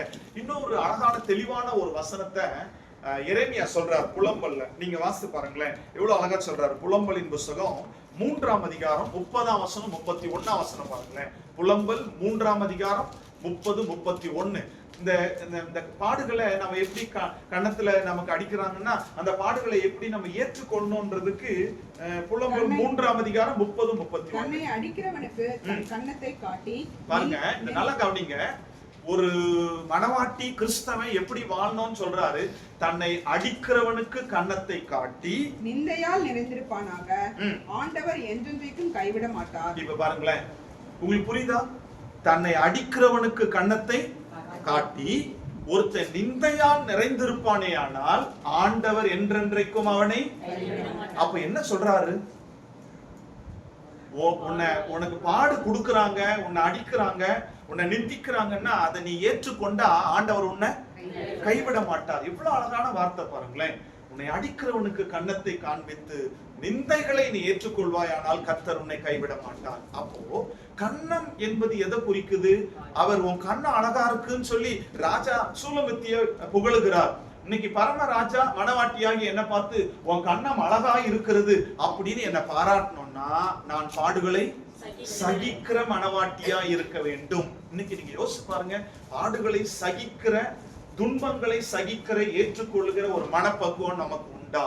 ஒரு சின்ன பிரச்சனை வரும்போது நம்ம கொதிச்சிடுறோம்ல, ஒரு சின்ன ஒரு ஏதாவது ஒரு காரியங்கள் நமக்கு விரோதமா செயல்படும் போது, இல்ல நான் ஒழுங்கா போய் மத்தவங்க எனக்கு விரோதமா செயல்பட்டு வரும்போது கூட நாம எவ்வளவு கொதிச்சு எழும்புறோம்ல, ஆர்ப்பாட்டம் பண்ணுகிறோம். இன்னைக்கு அவர் நம்மகிட்ட அவர் என்ன எப்படி சொல்றாருன்னா, 2 கண்ணங்கள். எது அழகான கண்ணம்? ஒண்ணு அடிக்கிற கண்ணம், அடி வாங்குகிற கண்ணம். இல்ல உண்மைதானே? பாடுகளை ஏற்றுக்கொள்வது, இல்ல பாடுகளை ஏற்றுக்கொள்ளாமல் உதாசீனப்படுத்தி விட்டு போவது. ஆபரணங்கள் கூட்டதுனால கண்ணங்கள் அழகாக தெரியப்பட்டது. இங்க பாடுகளை ஏற்றுக்கொள்ளக்கூடிய கண்ணங்கள் இருந்தாதான் நமக்கு அதான் சொல்றேன். நமக்கு இந்த பாடுகளை சகிக்கிற ஒரு வாழ்க்கை தான், பாடுகளை சகிக்கிற வாழ்க்கை தான் என்னை அழகாக்கும். ஆண்டவருக்கு முன்னால் இல்ல அவருடைய பாராட்டுதலை பெற வைக்கும், அவருடைய புகழ்ச்சியை பெற வைக்கும். இன்னைக்கு அந்த சில நேரங்கள்ல நமக்கு அவமானங்கள் வரும், துன்பங்கள், நிந்தைகள், கஷ்டங்கள் வரும். மத்தவங்க நம்மளை பற்றி தப்பா பேசும் போதெல்லாம் நமக்கு மனசு கொதிக்கும். எப்போ கேட்கலாம் என்னை பற்றி தப்பா பேசுறாங்க, என்னை பற்றி தப்பா சொல்றாங்க அப்படின்னு சொல்லி. ஆனா அதை சகிக்கிற ஒரு வாழ்க்கை தான் ஆண்டவருக்கு முன்னால மனவாட்டியாகி என்னை அழகாக்கும், நல்ல ஒரு அலங்கரிக்கப்பட்ட ஒரு மனவாட்டியாய் நிற்க வைக்கும். இன்னைக்கு அந்த அழகு, துன்பங்களை சகிக்கின்ற ஒரு அழகு இருக்கா? பவுல் அழகா சொல்றான்ல, பிலிப்பியருக்கு எழுதும்போது 1ஆம் அதிகாரம் 29ஆம் வசனம், ஏனெனில் கிறிஸ்துவினிடத்தில் விசுவாசிக்கிறதற்கு மாத்திரமல்ல அவர் நிமித்தமாக பாடுபடுகிறதற்கும் உங்களுக்கு அருளப்பட்டிருக்கிறது.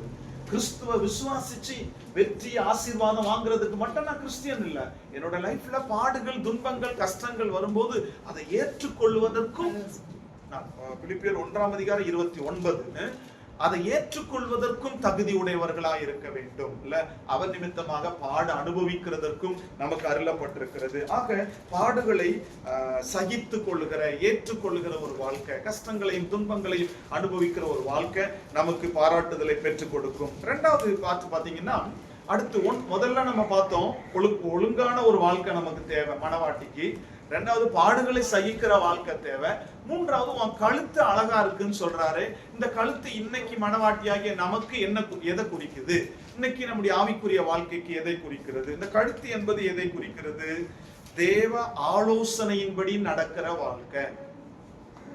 கழுத்து என்பது தேவ ஆலோசனையின்படி நடக்கிற வாழ்க்கை.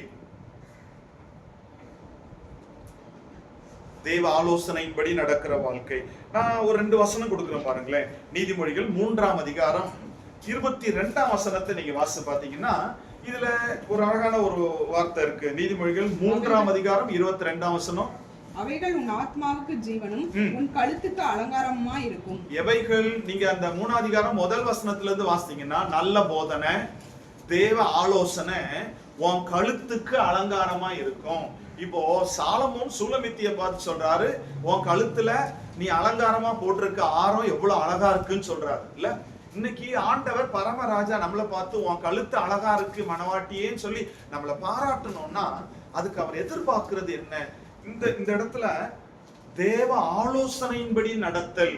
இல்ல அவை உன் கழுத்துக்கு அலங்காரமா இருக்க கடவுது. எவைகள்? நல்ல ஆலோசனைகள், தேவ ஆலோசனைகள், வேத ஆலோசனைகள் என் கழுத்துக்கு எப்படி இருக்கணுமா?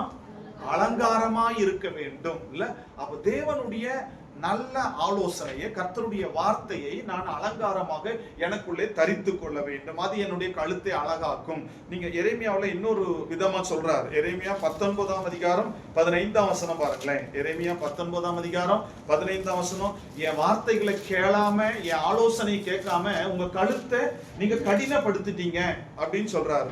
எரேமியா 19:15. நீங்கள் என் வார்த்தைகளை கேளாதபடிக்கு உங்கள் கழுத்தை கடினப்படுத்தபடியினால் நான் இந்த நகரத்துக்கு விரோதமாய் சொன்ன எல்லா தீங்கையும் இதன் மேல் வரப்பண்ணுவேன். இதற்கு அடுத்த பட்டணங்களின் மேலும் வரப்பண்ணுவேன். இப்போ எரேமியா 19:15 என்ன சொல்லுதுன்னா, என் வார்த்தைகளை கேளாம, அப்போ என் ஆலோசனைகளை கேளாம உங்க கழுத்தை கடினமாக்கினபடியால் உங்களுக்கு தீமையை வருவிப்பேன்னு சொல்றார். அப்ப இந்த கழுத்து எப்படிப்பட்ட கழுத்து? அழகான கழுத்து, அசிங்கமான கழுத்தா? உன் கழுத்தை நீங்க இறுக்கிக்கிட்டீங்க, கடினப்படுத்திட்டீங்கன்னு சொல்றாரு. என் ஆலோசனையை கேட்காததுனால உங்க கழுத்தை கடினப்படுத்திட்டீங்க. அப்போ நீதிமொழிகள்ல என் ஆலோசனையின்படி நீங்க நடந்தா அவ கழுத்துக்கு அலங்காரமா இருக்கும். ஆலோசனை கேட்கலன்னா உன் கழுத்து கடினமாயிரும். இல்ல, கடினமான ஒரு கழுத்து. நிறைய இடத்துல பைபிள்ல வாசிக்கிறல்ல, இஸ்ரவேலர்கள் கடின கழுத்தா இருந்தார்கள், கடின வணங்கா கழுத்துள்ளவர்களே. நிறைய இடத்துல சொல்றல, வணங்கா கழுத்துள்ளவர்களே. அப்போ அதெல்லாம் என்ன? ஆண்டவர் பார்வையில அசிங்கம். அப்போ அவர் பார்வையில என் கழுத்து அழகா இருக்கணும்னா அவர் ஆலோசனையின்படி நடக்கணும். இன்னைக்கு ஆண்டவருடைய ஆலோசனையின்படி நடக்கிற ஒரு வாழ்க்கை தான் நமக்கு அவசியம் தேவை. எந்த ஒரு செயல்னாலும் ஆண்டவரிடத்தில் ஆலோசனைக்கு போகணும். இல்ல, நிறைய நேரங்கள்ல மனுஷிகத்துல நம்ம நடக்கிறோம். நான் இதை செஞ்சிருவேன், நான் இதை செஞ்சிருவேன். இன்னும் சம்டைம்ஸ் என்ன தெரியுமா, நாம பிளானா ஒரு காரியத்தை பிளான்டா நம்ம யோசித்துருவோம். யோசிச்சுட்டு ஆண்டவரை உதவிக்கு கூப்பிடுவோம். அப்படிதானே? புரியுதா உங்களுக்கு? ஆண்டவரே நான் இங்க போறேன், என் கூட வாங்க. ஆண்டவரே நான் இதை செய்ய போறேன், எனக்கு வந்து உதவி செஞ்சிருங்க. இல்ல, அதாவது என்னன்னா நான் பிளான் பண்ணிட்டு அவரை உதவிக்கு கூப்பிடுறேன். ஆனா பைபிள் அப்படி நம்மகிட்ட ஆண்டவர் அப்படி எதிர்பார்க்கல. அவர் நம்மகிட்ட கேட்கறதெல்லாம் என் ஆலோசனையின்படி நட. சின்ன காரியமோ பெரிய காரியமோ என்னை கேட்டு என்னுடைய ஆலோசனையில் நீ நடக்க வேண்டும். ஒரு சங்கீத வசனம் அழகா இருக்கும். 139ஆம் சங்கீதம் 17ஆம் வசனம் பாருங்களேன். 137ஆம் சங்கீதம் 17ஆம் வசனத்தை நீங்க வாசிச்சு பாத்தீங்கன்னா, இப்போ தாவீது சொல்றான், தேவனே உமது ஆலோசனைகள் எனக்கு எத்தனை அருமையானவைகள். அப்ப யாருடைய ஆலோசனை அருமையானது? அவர்கிட்ட நம்ம ஆலோசனைக்கு போயிருக்கிறோமான்ற கேள்வி எழுப்புங்களேன். மனுஷங்கிட்ட ஆலோசனை கேட்போம். நிறைய இடத்துல நாமளே யோசிச்சு ஒரு காரியத்தை செஞ்சிருவோம். நம்ம ஆலோசனை நல்லாவே இருக்கும். என் மூளை சொல்ற ஆலோசனை, மனுஷன் சொல்ற ஆலோசனை கேட்டு நம்ம நடப்போம். ஆனா தாவீது சொல்ற, தேவனே உம்முடைய ஆலோசனை எவ்வளவு அருமையா இருக்கிறது. அப்ப மனுஷ ஆலோசனையை விட ஆண்டவருடைய ஆலோசனை பெரிது. அதனாலதான் அவருக்கு பேரு ஆலோசனை கர்த்தா. எங்க இருக்கு? எசாயா 9ஆம் அதிகாரம் 6ஆம் வசனத்துல அவருடைய பெயர்கள்ல ஒரு பேரு ஆலோசனை கர்த்தா. அவருடைய ஆலோசனை அருமையானது. எல்லா காரியத்திலும் அவரிடத்தில் நான் ஆலோசனைக்கு நிற்கணும். இதை செய்யலாமா செய்யக்கூடாதா, இதை பண்ணலாமா பண்ணக்கூடாதா, இல்ல நிறைய நேரங்கள்ல உமக்கு சித்தம் இருந்தா எனக்கு செயல்படுத்துங்க, உமக்கு சித்தம் இருந்தா கொடுங்க, உம்முடைய சித்தத்தின்படி நான் நடக்கிறேன்ற அவருடைய ஆலோசனைக்கு நம்ம அர்ப்பணிக்க வேண்டும். ஆண்டவரின் ஆலோசனையின்படி நடக்கிற ஒரு மனவாட்டியை பரமராஜாவாகிய ஆண்டவர் பாராட்டுவார்.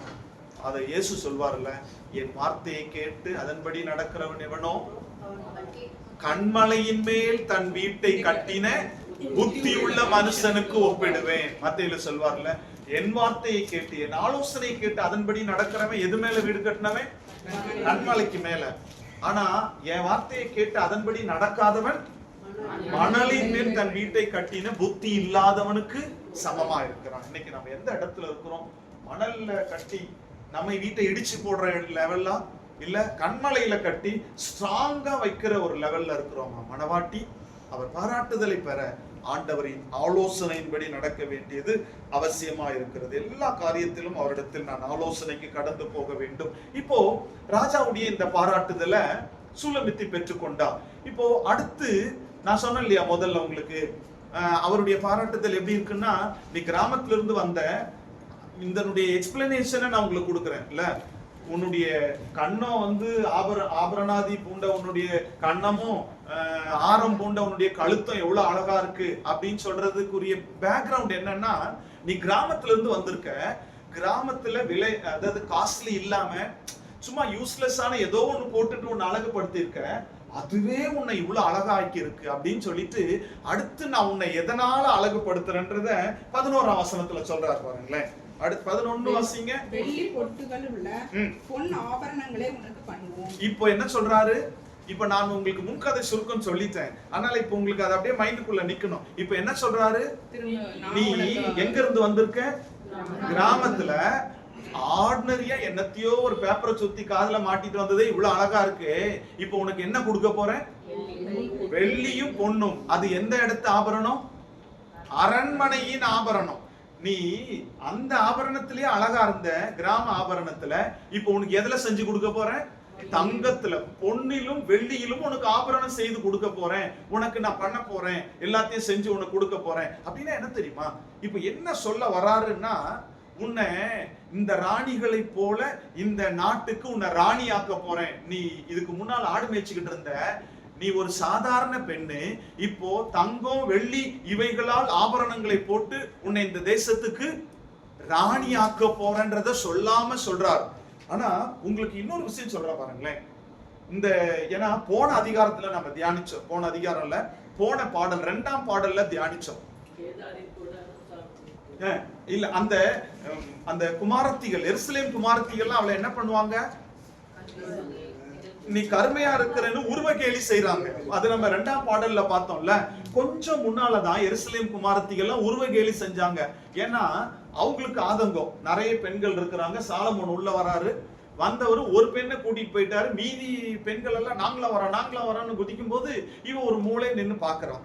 இந்த ஆதங்கத்துல கொதிச்சு போனவங்க இவளை பாக்குறான், எங்களுக்கே கிடைக்கல, இதுல இன்னொருத்தி வந்து நிக்கிறியா, மூஞ்ச பாத்தியா கறி மாதிரி கருத்து போய் கிடக்குறான், இப்படி என்னமோ சொல்லிட்டாங்க. இதுல இவன் நொந்து போயிட்டான்.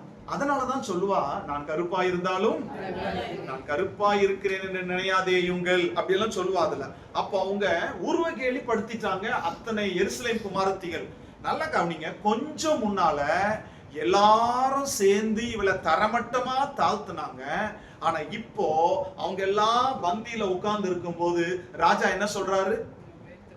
உனக்கு தங்கத்திலையும் வெள்ளியிலையும் பொருளை செஞ்சு கொடுத்து உன்னை நான் ராணியை போல அலங்கரிக்க போறேன்னு சொல்றாரு.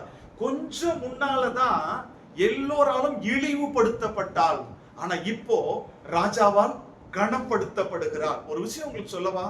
கிறிஸ்டியானிட்டியில நிறைய நேரங்கள்ல இப்படிதாங்க நம்முடைய லைஃப்ல போகும். மனுஷங்க நமக்கு விரோதமாய் செயல்படுவார்கள், நம்ம ஏளனம் பண்ணுவாங்க. இன்னைக்கு உலகம் எப்படி தெரியுமா? பணம், அந்தஸ்து, படிப்பு, மேன்மை, அழகு, இல்லையா? இத வச்சு தீர்ப்பு கொடுக்கிறது தான் உலகம். இதுல எதுவுமே நமக்கு இல்லைன்னு வச்சுங்களேன். பணம், அந்தஸ்து, படிப்பு, மேன்மை, தாளந்து, இதுல எதுவுமே இல்லைன்னா உலகம் நம்மள சொல்லுவாங்க. பணம் இருந்தா உலகம் மதிக்கும், பணம் இல்லைன்னா உலகம் மிதிக்கும், இல்ல? இதுதான் உலகத்தின் நிலை. ஆனா ஆண்டவர் அப்படி கிடையாது, இல்ல? இவ கொஞ்சம் முன்னாலதான் எருசலேம் குமாரத்திகளால் உருவ கேலிப்படுத்தப்பட்டு அவமானத்தை பெற்று கூனி குறுகி நின்றார். ஆனா இப்போ ராஜா அவ்வளவு பேருக்கு மத்தியில சொல்றாரு, நான் உனக்கு பொன்னினாலும் வெள்ளியினாலும் ஆபரணங்களை கொடுத்து உன்னை உயர்த்துவேன். இதான் கிறிஸ்தவன் லைஃப். இன்னைக்கு மனவாட்டியாகி நம்ம பார்த்து சொல்றாரு, நீ எந்த இடத்துல அசிங்கப்படுறியோ, நீ எந்த இடத்துல அவமானப்படுறியோ, நீ எந்த இடத்துல கலங்கி போய் எல்லோராலும் தூக்கி வீசப்படுறியோ, அந்த இடத்துல அவங்களுக்கு முன்னால கர்த்தர் நம்மை உயர்த்துவார். ஆமென். நம்ம மற்றவங்க எல்லாம் யோசிப்பாங்க, தகுதி இல்லாதவங்க, யூஸ்லெஸ், இவங்களுக்கு ஒண்ணுமே இல்லை அப்படின்னு சொல்லி நம்ம தூக்கி ஒரு அழுக்கான கந்தை, இறைமையா சொல்வான்ல, அழுக்கான கந்தையை போல நான் கருதுறேன்னு சொன்ன மாதிரி நம்மள ஒரு அழுக்கான கந்தையை போல தூக்கி தூர வீசுவாங்க. ஆனா ஆண்டவர் எப்படி தெரியுமா? அப்படி மற்றவர்களால் அற்பமாய் எண்ணப்பட்ட நம்மையே அவருக்கு உபயோகமான பாத்திரமாய் மாற்றுவார். இல்ல, அற்பமான தூக்கி வீசப்படுகிற நம்மை அவர் பயன்படுத்துவார். உபயோகம் இல்லாத நம்மை பயன்படுத்துவார். எந்த இடத்துல அவமதிக்கப்பட்டு, எந்த இடத்துல தூக்கி வீசப்பட்டு கூனி குறுகி நிக்கிறோமோ அதே இடத்துல கர்த்தர் நம்மை மேன்மைப்படுத்துவார், அவர்கள் கண்களுக்கு முன்பதாக உயர்த்துவார். அதுதான் அண்ணால் சொல்லுவான்.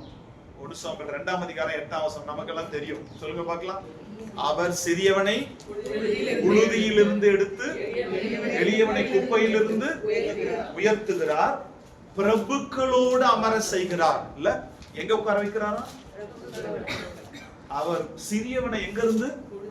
புழுதினா தூசி, குப்பைனா குப்பை, அழுக்கு, உபயோகம் இல்லாதது.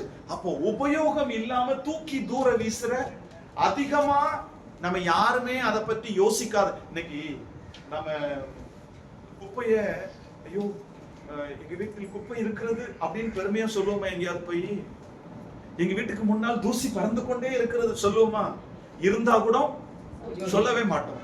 அதெல்லாம் யூஸ் இல்லாத ஒண்ணு. நம்ம பார்க்கறத கூட தூசியை பார்க்க மாட்டோம், குப்பையை பார்க்க மாட்டோம். அது நம்ம பார்வையில கூட படாதபடிதான் எங்கேயாவது ஒரு ஓரத்துல வச்சிருப்போம்ல. அப்படி உதவாத ஒதுக்கப்படுகிறத படிப்படியாய் அல்ல, நேரடியாய் ராஜாக்களோடு கொண்டு போய் உட்கார வைக்கிறவர் இல்ல. இன்னைக்கு சீஃப் மினிஸ்டரா வரணும்னா இல்ல நேரடியா வந்துட முடியுமான்னு கேக்குறேன். முதல்ல கவுன்சிலரா வராங்க. இப்ப என்னென்னமோ நடக்குது. இப்போ நடக்க போறதெல்லாம் நான் கேட்கல, சொல்றேன் சும்மா. ஒருத்தர் சீஃப் மினிஸ்டர், ஒருத்தர் பிரைம் மினிஸ்டர் வரணும்னா கவுன்சிலரா அரசியல்ல வராங்க, அதுக்கப்புறம் எம்எல்ஏவா இருக்கிறாங்க, அதுக்கப்புறம் எம்பியா இருக்கிறாங்க, அதுக்கப்புறம் ஒரு ஏதோ ஒரு பொறுப்பை ஏற்று அதுக்கப்புறம் அவங்க சீஃப் மினிஸ்டர் இல்ல, அதுக்கப்புறம் பிரைம் மினிஸ்டர். இப்படி படிப்படியா கொடுக்கிறது உயர்வு தான் உலகம். ஆனா ஆண்டவர் அப்படி இல்ல. நீ குப்பை, எல்லாராலும் மறக்கப்பட்டு ஒரு ஓரத்துல கடந்த உன்னை தூக்கி எங்க வைக்கிற? ராஜாக்களோடும் பிரபுக்களோடும் டைரக்டா நம்மை உயர்த்துகிறவர் கர்த்தர் இல்ல. அதனாலதான் ஏசாயால அழகான நமக்கு தெரிஞ்ச ஒரு வசனம், நீ என் பார்வைக்கு அருமையானபடியால் உலகம் உன்னை அருவருக்கும், ஆனா நான் உன்னை அருமையாய் பார்க்கிறேன், உன்னை கனப்படுத்துவேன். இததான் அந்த மணவாட்டியின் மூலமாக ஆண்டவர் நமக்கு சொல்லிக் கொடுக்கிறார். இப்ப இவ்வளவு சம்பவங்கள் மணவாளனுடைய, அதாவது ராஜாவுடைய பாராட்டுதல் புகழ்ச்சி கிடைச்ச உடனே இப்ப சூலமித்தி மணவாட்டியுடைய பதில் என்னவா இருக்கு? இப்ப முதல் பதில், அவளுடைய பதில் என்னவா இருக்கு பாருங்க. 12ஆம் வசனம் வாசிங்களேன். மணவாட்டியின் பதில் போட்டுக்குங்க, மணவாட்டியின் பதில். இப்போ மணவாட்டி ராஜாவுக்கு கொடுக்கிற பதில் 12ஆம் வசனம் பாருங்க. ராஜா தமது பந்தியில் இருக்கும் தனையும் என்னுடைய நலத தைலம் தன் வாசனையை வீசும். இப்போ இதுல என்ன சொல்றாரு தெரியுமா? இதுல நீங்க நல்லா கவனிங்க. நம்ம இந்த 9ஆம் வசனத்துல இருந்து 12ஆம் வசனம் வரைக்கும் ராஜா ராஜா ராஜான்னு வருது. அதுவும் மணவாட்டி சூலமித்தி கூட 12ஆம் வசனத்துல சொல்றா, ராஜா பந்தியில் இருக்கிற வரைக்கும் என் நலத தைலம் வாசனை வீசும்ன்றார். அப்ப யார அவ ராஜான்னு சொல்றா? இல்ல. இப்போ சூலமித்தி டைரக்டா நம்ம எடுக்கலாம். சூலமித்தி யார ராஜான்றா? சாலமோனை. நீங்க நல்லா நினைவு வச்சுக்கணும் இல்லையா? நீங்க குழப்பிடக்கூடாது. ஏன்னா இந்த உன்னத பாட்டு ஒரே காரியம் சாலமோன் சூலமித்தியிலேயே போகிறது அப்படி இல்ல, அது கோர்வை இல்ல, பல பாடல்கள். அதனாலதான் நம்ம ஒவ்வொரு பாடலா தியானம் பண்ணிட்டு வரோம். இந்த பாடல்களின் தொகுப்பு தான் உன்னத பாட்டு. சரியா? இப்போ சூலமித்தி 12ஆம் வசனத்துல சொல்றா ராஜான்னு சாலமோனை குறிப்பிடுகிறா. ஆனா தான் நேசிக்கிறவனை சொல்லும் போது நேசர்னு சொல்லுவா. அது சாலமோன் கிடையாது, மேய்ப்பன். சரியா? உங்களுக்கு புரியுதா? உங்களுக்கு அந்த அடுத்த வசனத்திலே அது வரும். அப்ப நான் உங்களுக்கு சொல்றேன் பாருங்களேன். இப்போ என்ன சொல்றா பாருங்க, ராஜா பந்தியில் இருக்கும் வரைக்கும் என்னுடைய நலதம் வாசனை வீசும். அப்போ இவ்வளவு இந்த சம்பவம் நான் உங்களுக்கு சொல்லிட்டேன். ராஜா இவ புகழ்ந்து பேசுறா, ஆபரணம் கொடுக்கிற, ராணி ஆக்குறேன், இவ்வளவு ஆசை காமிக்கிறாரு, நீ என் மனைவி ஆயிரணும் அப்படின்னு சொல்லும் போது இப்ப அவள் கொடுக்கிற பதில் என்ன தெரியுமா? அதாவது உங்க பந்தியில, உங்க அரண்மனையில, உங்க பந்தியில இருக்கிற வரைக்கும் தான் இந்த வாசனை. அப்படின்னா என்ன? உங்க பந்தியில இருக்கிற வரைக்கும் தான் இப்படி புகழ்வீங்க. ஆனா இன்னும் கொஞ்ச நேரத்துல நான் போயிருவேன் நேசர் கூட. அதுக்கப்புறம் நீங்க யார புகழ்வீங்கன்னு இன்டைரக்டா ஒரு பிட்ட போடுறா. புரியுதா உங்களுக்கு? ராஜாவின் பந்தியில் இருக்கிற வரைக்கும் என் நலத தைலம் வீசும். இதுக்கு ஒரு அழகான ஒரு ஆவிக்குரிய அர்த்தத்தையும் நான் உங்களுக்கு சொல்றேன். இன்னைக்கு ராஜாவுடைய பந்தியில இருக்கும்போது என்னுடைய நலத தைலம் வீசும் அப்படின்னு நான் சொன்னது காரணம் என்னன்னா, யூசல் ஒரு பெண்மணியை ராஜாட்ட கொண்டு போய் நிறுத்தும் போது ஆர்டினரியா செலக்ட் பண்ற ஒரு பெண் அப்படியே கொண்டு போய் ராஜா பக்கத்துல நிக்க வைக்க மாட்டாங்க.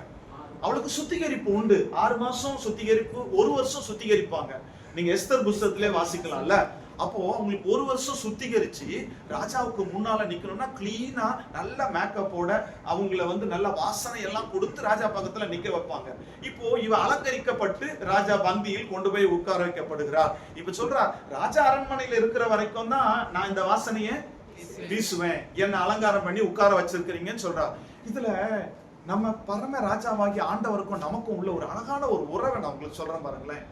பந்தியில இருக்கும் போதுதான், ராஜா பந்தியில இருக்கும் போதுதான் வாசனை வீசும். அவர் ராஜா, பரம ராஜாவாகிய ஆண்டவர் மணவாட்டியாகிய என்ன பார்த்து சொல்றாரு?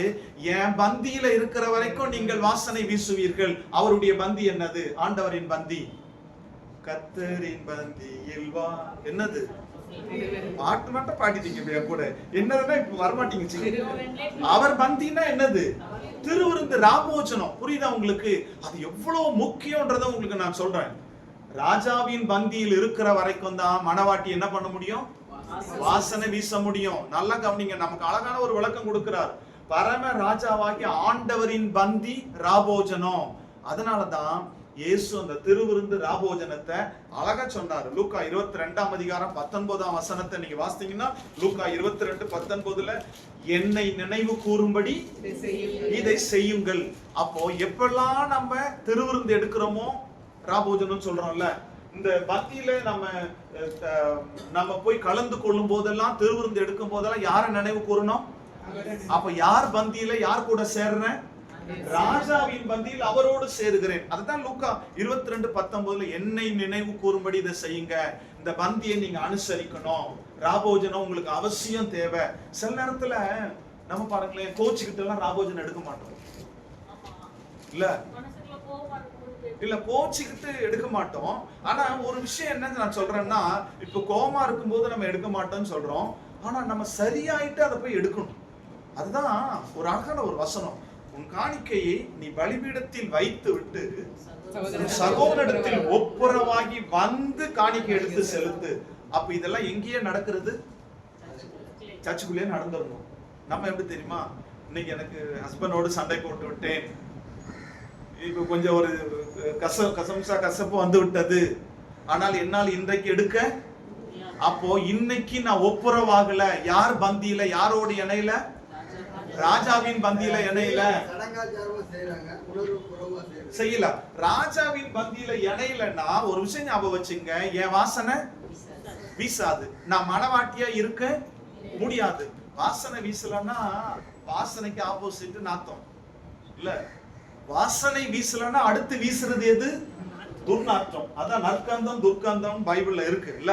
நம்ம நற்கந்தமா துர்க்கந்தமா?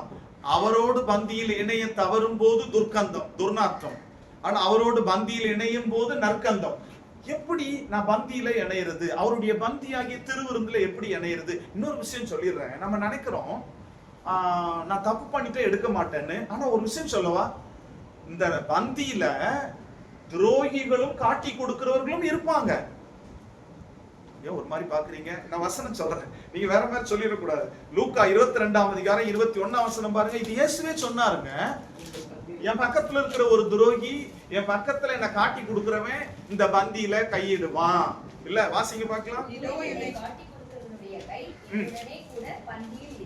இப்ப சொல்லுங்க, ராபோஜன கர்த்தரின் பந்தியில ராஜாவின் திருவிருந்துல யாரோட கையும் இருக்கும்?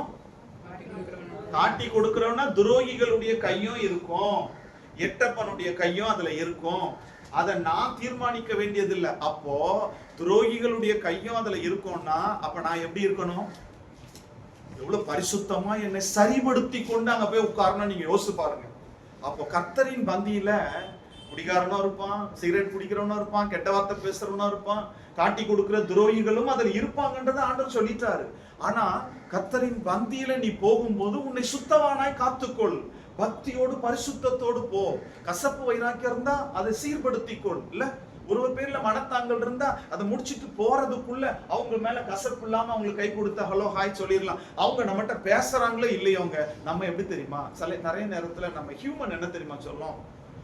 நம்மகிட்ட பேசினா பேசுவோம், தோத்திரம் போட்டா தோத்திரம் போடு, இல்லாட்டா அவ்வளவுதான், எனக்கு என்ன விட்டு போய்க்கினே இருக்கணும். இது என்ன தெரியுமா?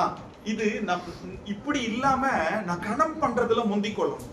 இப்போ ஆண்டவர், இதே ஆண்டவர் கணம் பண்ண முந்திக்கொள், நீ உன்னை கிளியர் பண்ணிக்க, பரிசுத்தமா இரு, அப்பதான் பந்தியில நீ வாசனை வீச முடியும்னு சொன்ன ஆண்டவர் உலகத்துக்குள்ள போகும்போது சீசர்களுக்கு சொல்லி அனுப்பினார், நீ ஒரு வீட்டுக்குள்ள போ, அந்த வீட்டார் உன்னை ஏற்றுக்கொள்ள மனதா இருந்தால் ஏற்றுக்கொள்ளட்டும், ஏற்றுக்கொள்ளாவிட்டால் நீ வெளியிலே வந்து உன் தூசிய உதறி விட்டு போ. உங்களுக்கு இது எப்ப தெரியுமா? நீ வீட்டுக்குள்ள போ, ஏற்றுக்கொள்ளாவிட்டா தூசியை தட்டி விட்டு வந்துரு. அப்போ நீ தோத்திரம் போடு, அவங்க அதை அக்செப்ட் பண்ணிக்கலன்னா அடுத்த தோத்திரம் போடாத. புரியுதா உங்களுக்கு? நான் சொல்றது உங்களுக்கு புரியுதா? நீ வீட்டுக்குள்ள போ, அக்செப்ட் பண்ணலாம், தூசிய தட்டி விட்டு வந்துரு, அவங்களோட உனக்கு உறவு வேண்டாம். அதுதான் நம்ம முதல்ல பார்த்தோம். யாரை விட்டு நம்ம விலகி இருக்கணும் இல்ல? அப்போ நம்ம அந்த வித்தியாசமான ஒழுக்கக்கேடாய் ஒழுங்கின்மையா இருக்கிறவர்களை விட்டு நான் விலகி இருக்க வேண்டும். ஆண்டவர் எனக்கு சொல்லி கொடுக்கிற ஒரு பாடம் இல்ல. அப்போ இன்னைக்கு நம்முடைய பந்தியில, நாம போய் எடுக்கிற பந்தியில நான் வாசனை வீசணும். அவன் காட்டி கொடுக்கிறவன் துர்நாற்றம் அடிக்கிறான், ஆனா நானும் வாசனை வீசு. வாசனை வீசுறதுன்னா இல்ல, வாசனை வீசுறதுன்னா என்னன்னு கேட்கிறேன். நல்ல சாட்சி, எனக்கு நற்சாட்சி இருக்க வேண்டும். வாசனை என்பது நற்சாட்சியை குறிக்கிறது. நான் ஆண்டவருக்கான அவர் பந்தியில இருக்கும் வரைக்கும் தான் நற்சாட்சி உள்ள ஒரு வாழ்க்கையை பெற்றுக்கொள்ள முடியும் என்பதை இந்த 12ஆம் வசனத்தில் குறிப்பிடுகிறார். இப்ப அடுத்து 2 வசனம் 13, 14 நீங்க வாசி பாத்தீங்கன்னா அடுத்த 2 வசனம் முழுசும் மணவாட்டியுடைய பதில். இப்ப மணவாட்டியுடைய பதில் என்ன தெரியுமா?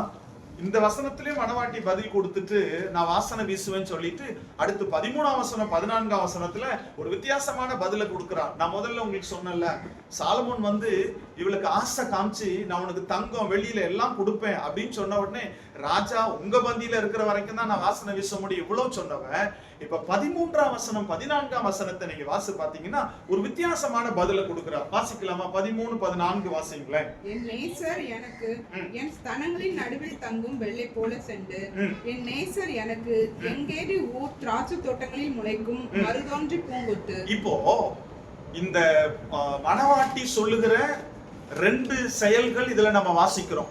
2 தாவரங்களுக்கு ஒப்பிட்டு சொல்றா. இப்ப அவ சொல்லும் போதெல்லாம் யார சொல்றா? ராஜான்னு சொல்றாரா, நேசர்னு சொல்றாரா?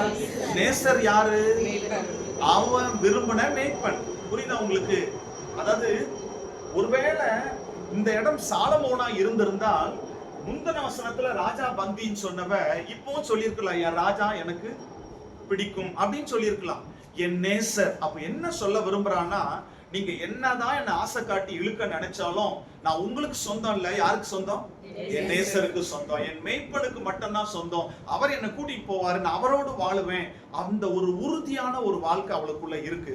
இன்னொரு விஷயத்த உங்களுக்கு சொல்றேன் பாருங்களேன். உன்னத பாட்டுன்னு சொல்லும் போது நம்ம நிறைய நேரங்கள்ல பெண்களுடைய அவயவங்கள், அங்கங்களை இதுல குறிப்பிடுறதுனால ஒரு வல்கரா இருக்கு அப்படி இதை நம்ம வாசிக்கிறதுக்கு நிறைய தடவை சர்ச்சில் வாசிக்க கூட மாட்டாங்க. நம்ம வாசிக்கிறது கஷ்டப்படுவோம். இதுல நிறைய பெண்களுடைய அவயவங்களை பற்றி வல்கரா சொல்லப்பட்டிருக்கு. ஆனா நீங்க அப்படி நினைக்கவே கூடாது. நாம மணவாட்டி.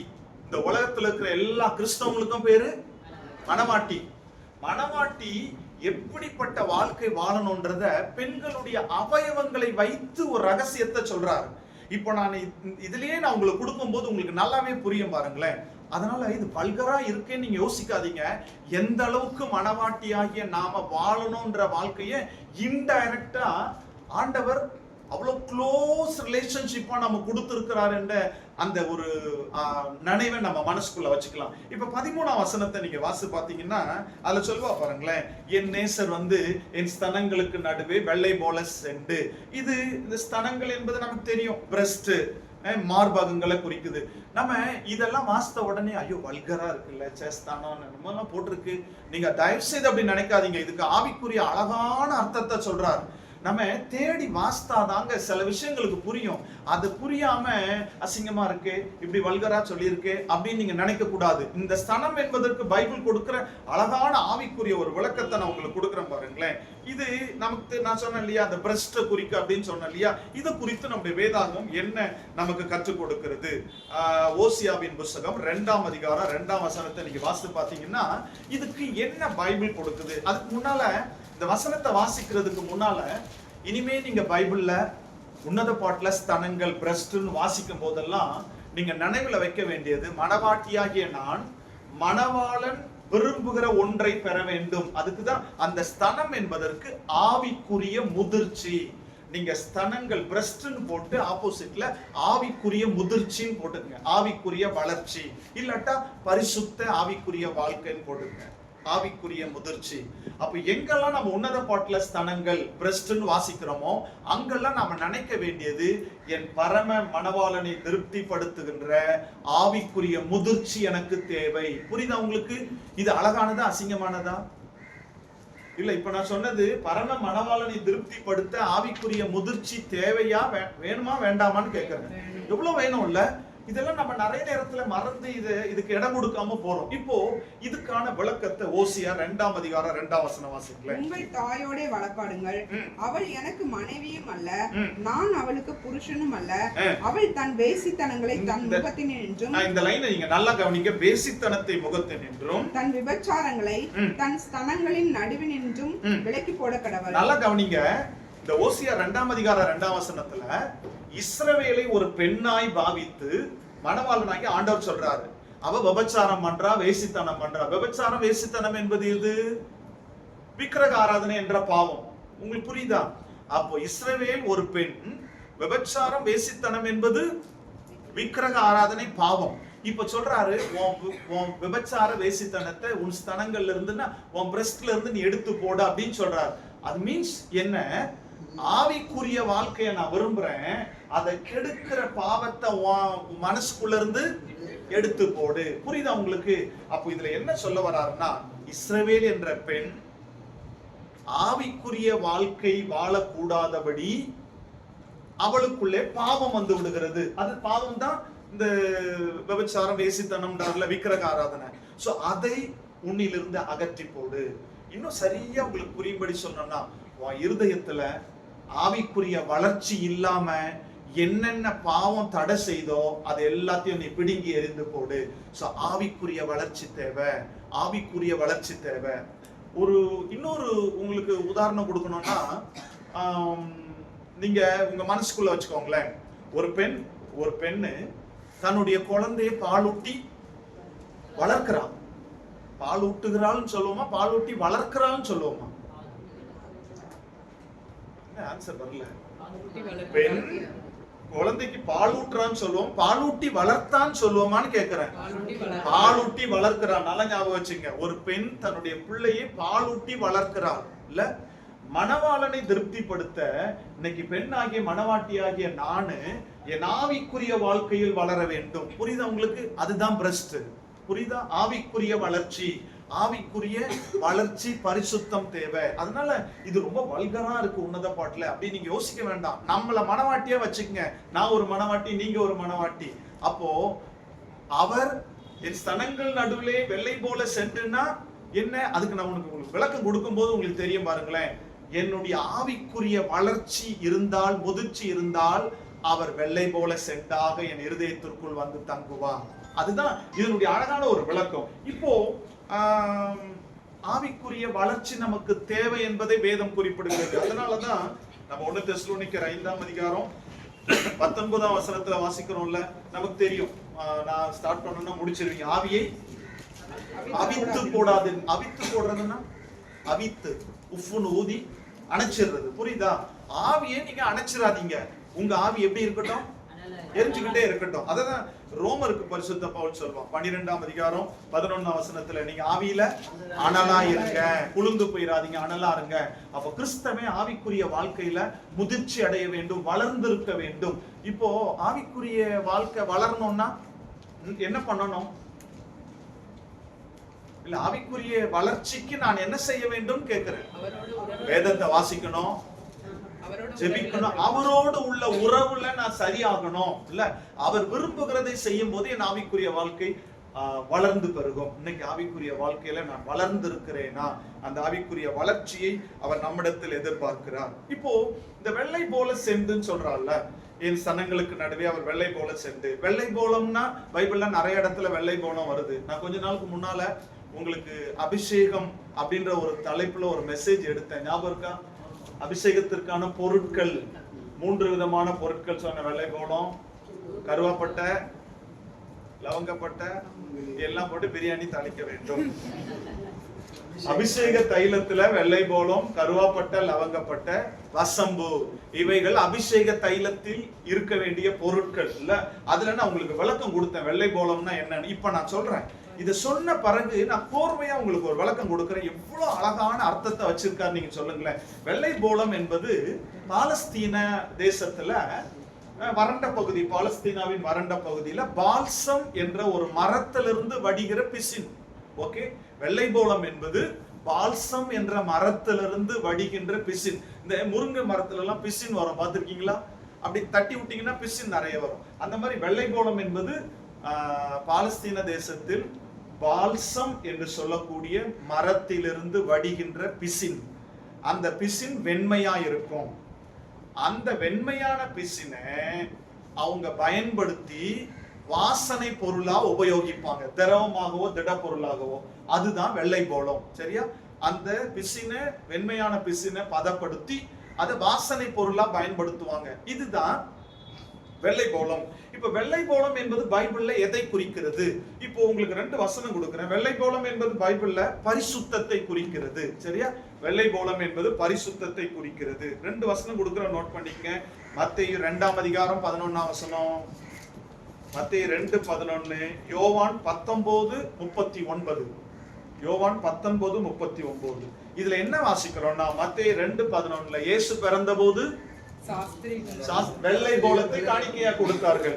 யோவான் 19:39 இயேசு மரித்த போது, அடக்கம் பண்ணப்படும் போது நிக்கோதேமு வெள்ளை போளத்தை வைத்தான். அப்போ இயேசு பிறந்த போதும் வெள்ளை போளம் கொடுக்கப்பட்டது, அவர் மரித்த போதும் வெள்ளை போளம் வைக்கப்பட்டது. அப்படின்னா என்ன அர்த்தம்? வெள்ளை போளம்னா பரிசுத்தம். அப்ப என்ன தெரியுமா அர்த்தம்? இயேசுவின் துவக்கமும் பரிசுத்தம், இயேசுவின் முடிவும் பரிசுத்தம். புரியுதா? வெள்ளை போளம் என்றால் பரிசுத்தம் என்பது பொருள். அதனாலதான் இதையும் நோட் பண்ணிக்கங்க. யாத்திராகமம் 30ஆம் அதிகாரம் 23ஆம் வசனம், அபிஷேக தைலத்துல முதல் பொருளா சேர்க்க வேண்டியது வெள்ளை போளம். நீங்க வாசல் பாருங்க, யாத்திராகமம் 30ஆம் அதிகாரம் 23ல அந்த அபிஷேக தைலத்துல முதல் பொருளா நீங்க வெள்ளை போளத்தை சேருங்க. அப்ப வெள்ளை போளம் என்பது பரிசுத்த வாழ்க்கையை குறிக்கிறது. அபிஷேக தைலத்தால் ஒருத்தர் நிரப்பப்பட்டவன்னா எப்படி நம்ம தெரிஞ்சுக்கலாம்? அவன் பரிசுத்தத்தால நிரப்பப்பட்டவன். அதுதான் அபிஷேக தைலம். இன்னைக்கு நாம எல்லாம் அபிஷேகிக்கப்பட்டவர்கள். ஆமாவா? ஆமென். நிறைய பேர் சொல்லுவாங்க, அபிஷேகம், அவங்க கிட்ட அபிஷேகம் இருக்கு, என்கிட்ட அபிஷேகம் அப்படி கிடையாது. எல்லா கிறிஸ்தவர்களும் அபிஷேகிக்கப்பட்டவர்கள். கிறிஸ்துன்னா அபிஷேகம். என்னைக்கு கிறிஸ்து உள்ள வந்துட்டாரோ நான் அபிஷேகம் பெற்று விட்டேன். ஆனா சில நேரங்களில் என் அபிஷேகம் மங்கி போய்விடும், சில நேரத்தில் என் அபிஷேகம் என்னை விட்டு தூர போய்விடும். மங்கி போனதை அனல் கொண்டு எரிய விடணும், தூர போனதை இழுத்து என் மேல போட்டுக்கணும். புரியுதா உங்களுக்கு? அப்போ அபிஷேகத்தை நான் தக்க வைத்துக் கொள்ள வேண்டும். சில நேரங்களில் ஆண்டவர் விட்டு தூர போகும்போதெல்லாம் அபிஷேகம் மங்கிரும். என் அபிஷேகம் பிரைட்ஃபுல்லா இருக்கணும்னா அபிஷேக தைலம் எனக்கு தேவை. அபிஷேக தைலத்தின் முதல் பொருளே வெள்ளை போளம் என்ற பரிசுத்தம் தேவை. லவங்கப்பட்ட கருவாப்பட்டனா சாட்சி உள்ள வாழ்க்கை. வசம்புன்னா உன் வாயில வசம்ப வச்சு தேக்க அப்படிம்பாங்கல்ல, சில நேரத்துல சொல்லுவாங்க. வார்த்தை வசம்ப எப்ப யாருக்கு யூஸ் பண்ணுவாங்க? குழந்தைங்களுக்கு யூஸ் பண்ணும். ஏன்? நல்ல கிளியர் பேச்சு. அப்ப வார்த்தையின் சுத்திகரிப்பு. அப்ப அபிஷேக தைலத்துல 3 பொருள்: வெள்ளை போளம், லவங்கப்பட்ட கருவாப்பட்ட, வசம்பு. அப்போ பரிசுத்தம், சாட்சி உள்ள வாழ்க்கை, சாரம் உள்ள வார்த்தை. இந்த நிறைவை பெற்றவர்கள் தான் அபிஷேகத்தின் நிறைவை பெற்றவர்கள். இது இல்லாம ஏதோ ஒன்ன வச்சு இவர்கள் அபிஷேகம் பெற்றவர்கள் நாம் கணிக்கவே கூடாது. பொண்ணு பார்க்கிறதுக்கு, மாப்பிள்ளை பார்க்கிறதுக்கு அபிஷேகிக்கப்பட்ட பொண்ணா வேணும் அப்படியே எழுதிருக்காங்க. அதான் சொல்றேன், அபிஷேகம்னா இந்த 3. நம்ம பைபிள் சொல்ற அபிஷேகம் என்பது இந்த 3: பரிசுத்த வாழ்க்கை, சாட்சி உள்ள வாழ்க்கை, சாரம் உள்ள வார்த்தை. இதனால் நிரப்பப்பட்ட ஒருத்தன் தான் அபிஷேகிக்கப்பட்டவன். இதுல நான் குறைவா இருந்தேன்னா என்னை நான் புதுப்பித்துக் கொள்ள வேண்டும். சரியா? அப்ப வெள்ளை போளம் என்பது பரிசுத்தம். இப்போ நீங்க கவனிங்களேன், பிரஸ்ட்னா ஆவிக்குரிய வளர்ச்சி. வெள்ளை போளம் அங்க வைக்கப்படும் சொல்றார். வெள்ளை போளமாய் அவர் அங்கு அது நடுவில் வாசம் பண்ணுவார். இப்ப நான் உங்களுக்கு கோர்வையா சொல்லட்டுமா? மணவாட்டி ஆவிக்குரிய வளர்ச்சியில் இருக்கும் போது பரிசுத்த ஆவி என்ற வெள்ளை போளம் என் இருதயத்திற்குள் தங்கும். ஓகே, சரி, ஓகே. இப்ப நமக்கு இந்த ரெக்கார்ட் இருக்கு, அதனால அப்படியே எழுதிக்கலாம். இப்ப நான் சொல்லட்டுமா? ஓகே. ஆவிக்குரிய முதிர்ச்சி மணவாட்டியாகிய நமக்குள் இருக்கும் போது, ஆவிக்குரிய முதிர்ச்சி மணவாட்டியாகிய நமக்குள் இருக்கும் போது வெள்ளை போளம் என்ற பரிசுத்த ஆவி நமக்குள் தங்குவார். வெள்ளை போளம் என்ற பரிசுத்த ஆவி எனக்குள் தங்குவார். அதனால தான் வெளிப்படுத்தல் 3:20 இதோ வாசற்படி நின்று தட்டுகிறேன், கதவை திறந்தால் அவனிடத்தில் பிரவேசித்து. அப்போ நான் ஆவிக்குரிய வாழ்க்கையில் முதிர்ச்சி அடையும் போதுதான் வெள்ளை போலம் என்ற பரிசுத்த ஆவி எனக்குள் இருப்பார், பரிசுத்த வாழ்க்கையை எனக்கு தருவார். இதை சொன்னவன் அடுத்த 14ஆம் வசனத்துல சொல்வா, என் நேசர் எங்கேதி உள்ள மருதோன்றி பூங்கொத்து. மருதோன்றினா தெரியுமா? ஹென்னா. ஹென்னான்னா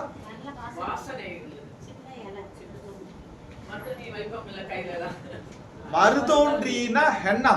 ஹென்னான்னா மருதாணி.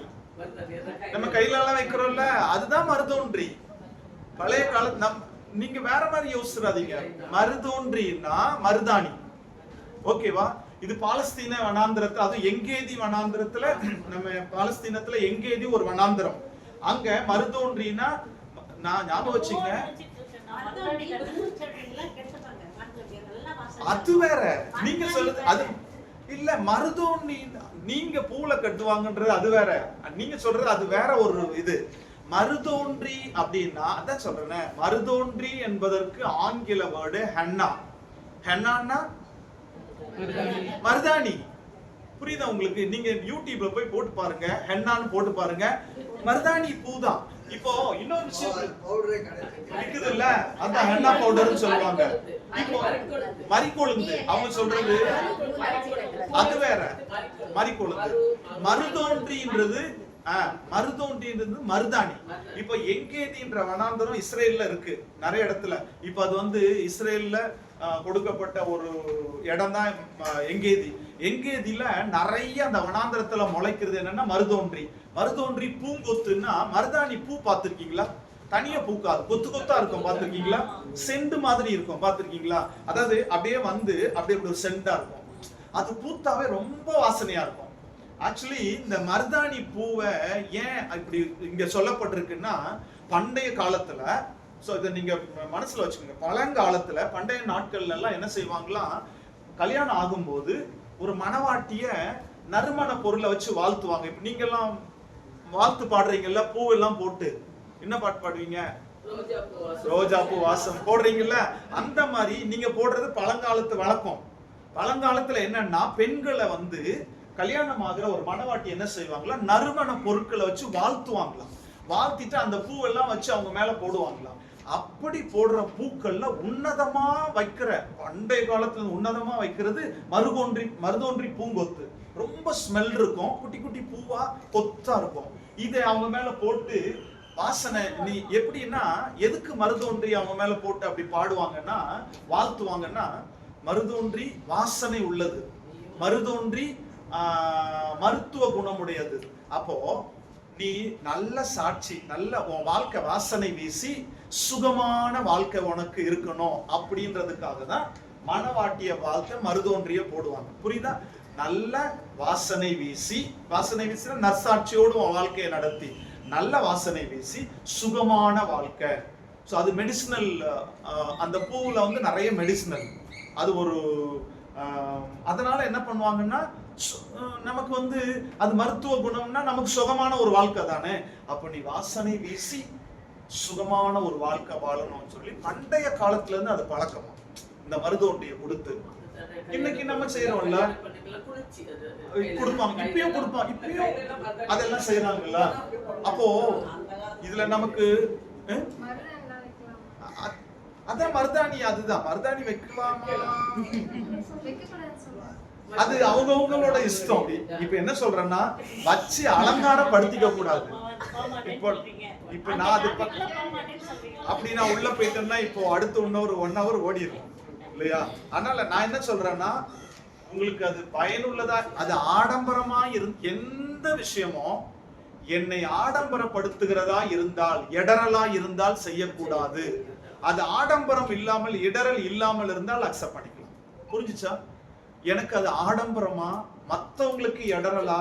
இப்போ ஜெசிந்தா என்ன பார்த்து, ஆனா இந்த சட்டை சரியில்லைன்னு, நல்லா இல்லைன்னு சொல்லிட்டான்னு நான் இடரல், நான் அடுத்து இந்த சட்டை போடக்கூடாது. புரிஞ்சுச்சா உங்களுக்கு? இடரல் உண்டாகிறதாகவும் அது ஆடம்பரமாகவும் தோன்றினால் நான் செய்யாம இருக்கிறது நல்லது. ஏன்னா மணவாளன் அக்செப்ட் பண்ணா போதும். அவர் விரும்புகிற ஒரு லைஃப், பரிசுத்த வாழ்க்கை நமக்கு எதிர்பார்க்கிறார். அதனால அப்படியெல்லாம் சோப்பா ஆக்கிட்டு கை காமிச்சு நம்ம என்ன பண்ண போறோம் இல்ல. அது குளிர்ச்சின்னா கால்லயும் உள்ளங்கையிலும் தடவுவாங்க. இப்ப அதெல்லாம் அது ஸ்டைலா ஆக்குறது வேற இல்ல. கல்யாணத்துக்கு முன்னால இங்க இருந்து இதெல்லாம் வைக்கிறது அது ஸ்டைலிஷா இருக்கணும். அப்படிதானம்மா? அது குளிர்ச்சிக்கா வைக்கிறாங்க கல்யாணத்துல அப்படின்னு சொல்றாங்க இல்லையா? அதனால அவங்க விருப்பத்திற்கு நான் விட்டு விடுகிறேன். ஆனா மருதாணியை விட மருந்தோன்றி அதான் மருதாணி பூங்கொத்தான இருக்கணும். வாசனை வீசுனா அவர் சுகமான வாழ்க்கையை தருவார். ஆமா, நல்ல வாசனை வரும். மருதாணி பூத்தா வரும்.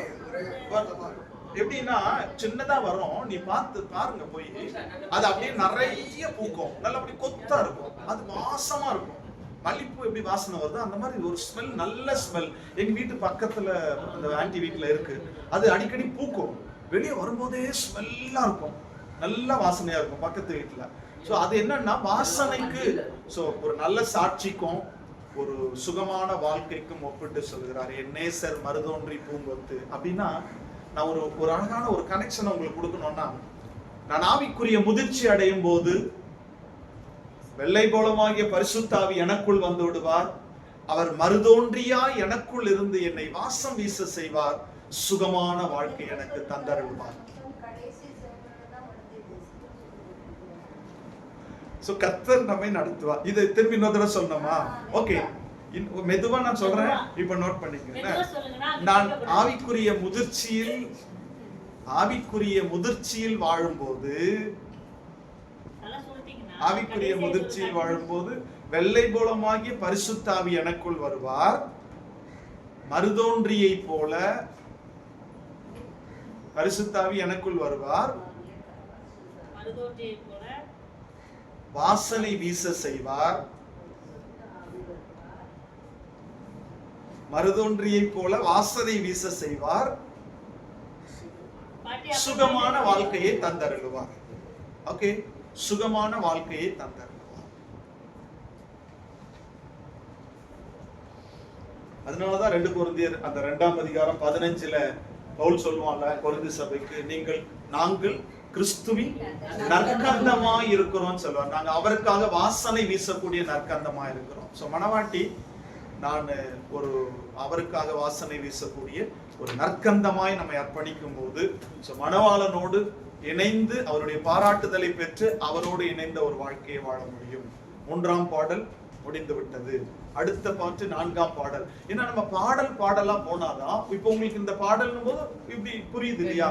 கண்டினியூவா வேற மாதிரி நம்ம போகும்போது நமக்கு சரியான புரிதல் இருக்காது. இப்ப பாடலா நம்ம போகும்போது இதுல நல்லா புரியும். இன்னொன்னு, இப்ப நம்ம பார்த்த இந்த 3ஆம் பாடல் பாலை நிலத்திற்குரியது. நம்ம முதல்லயே சொன்னல, நம்ம சங்க இலக்கியங்கள் எல்லாம் இலக்கணங்கள் மருதம், முல்லை, குறிஞ்சி, முல்லை, மருதம், நெய்தல், பாலை. அதுல இப்போ அந்த பாலை நிலம் என்றால் வனாந்தரமான இடம்.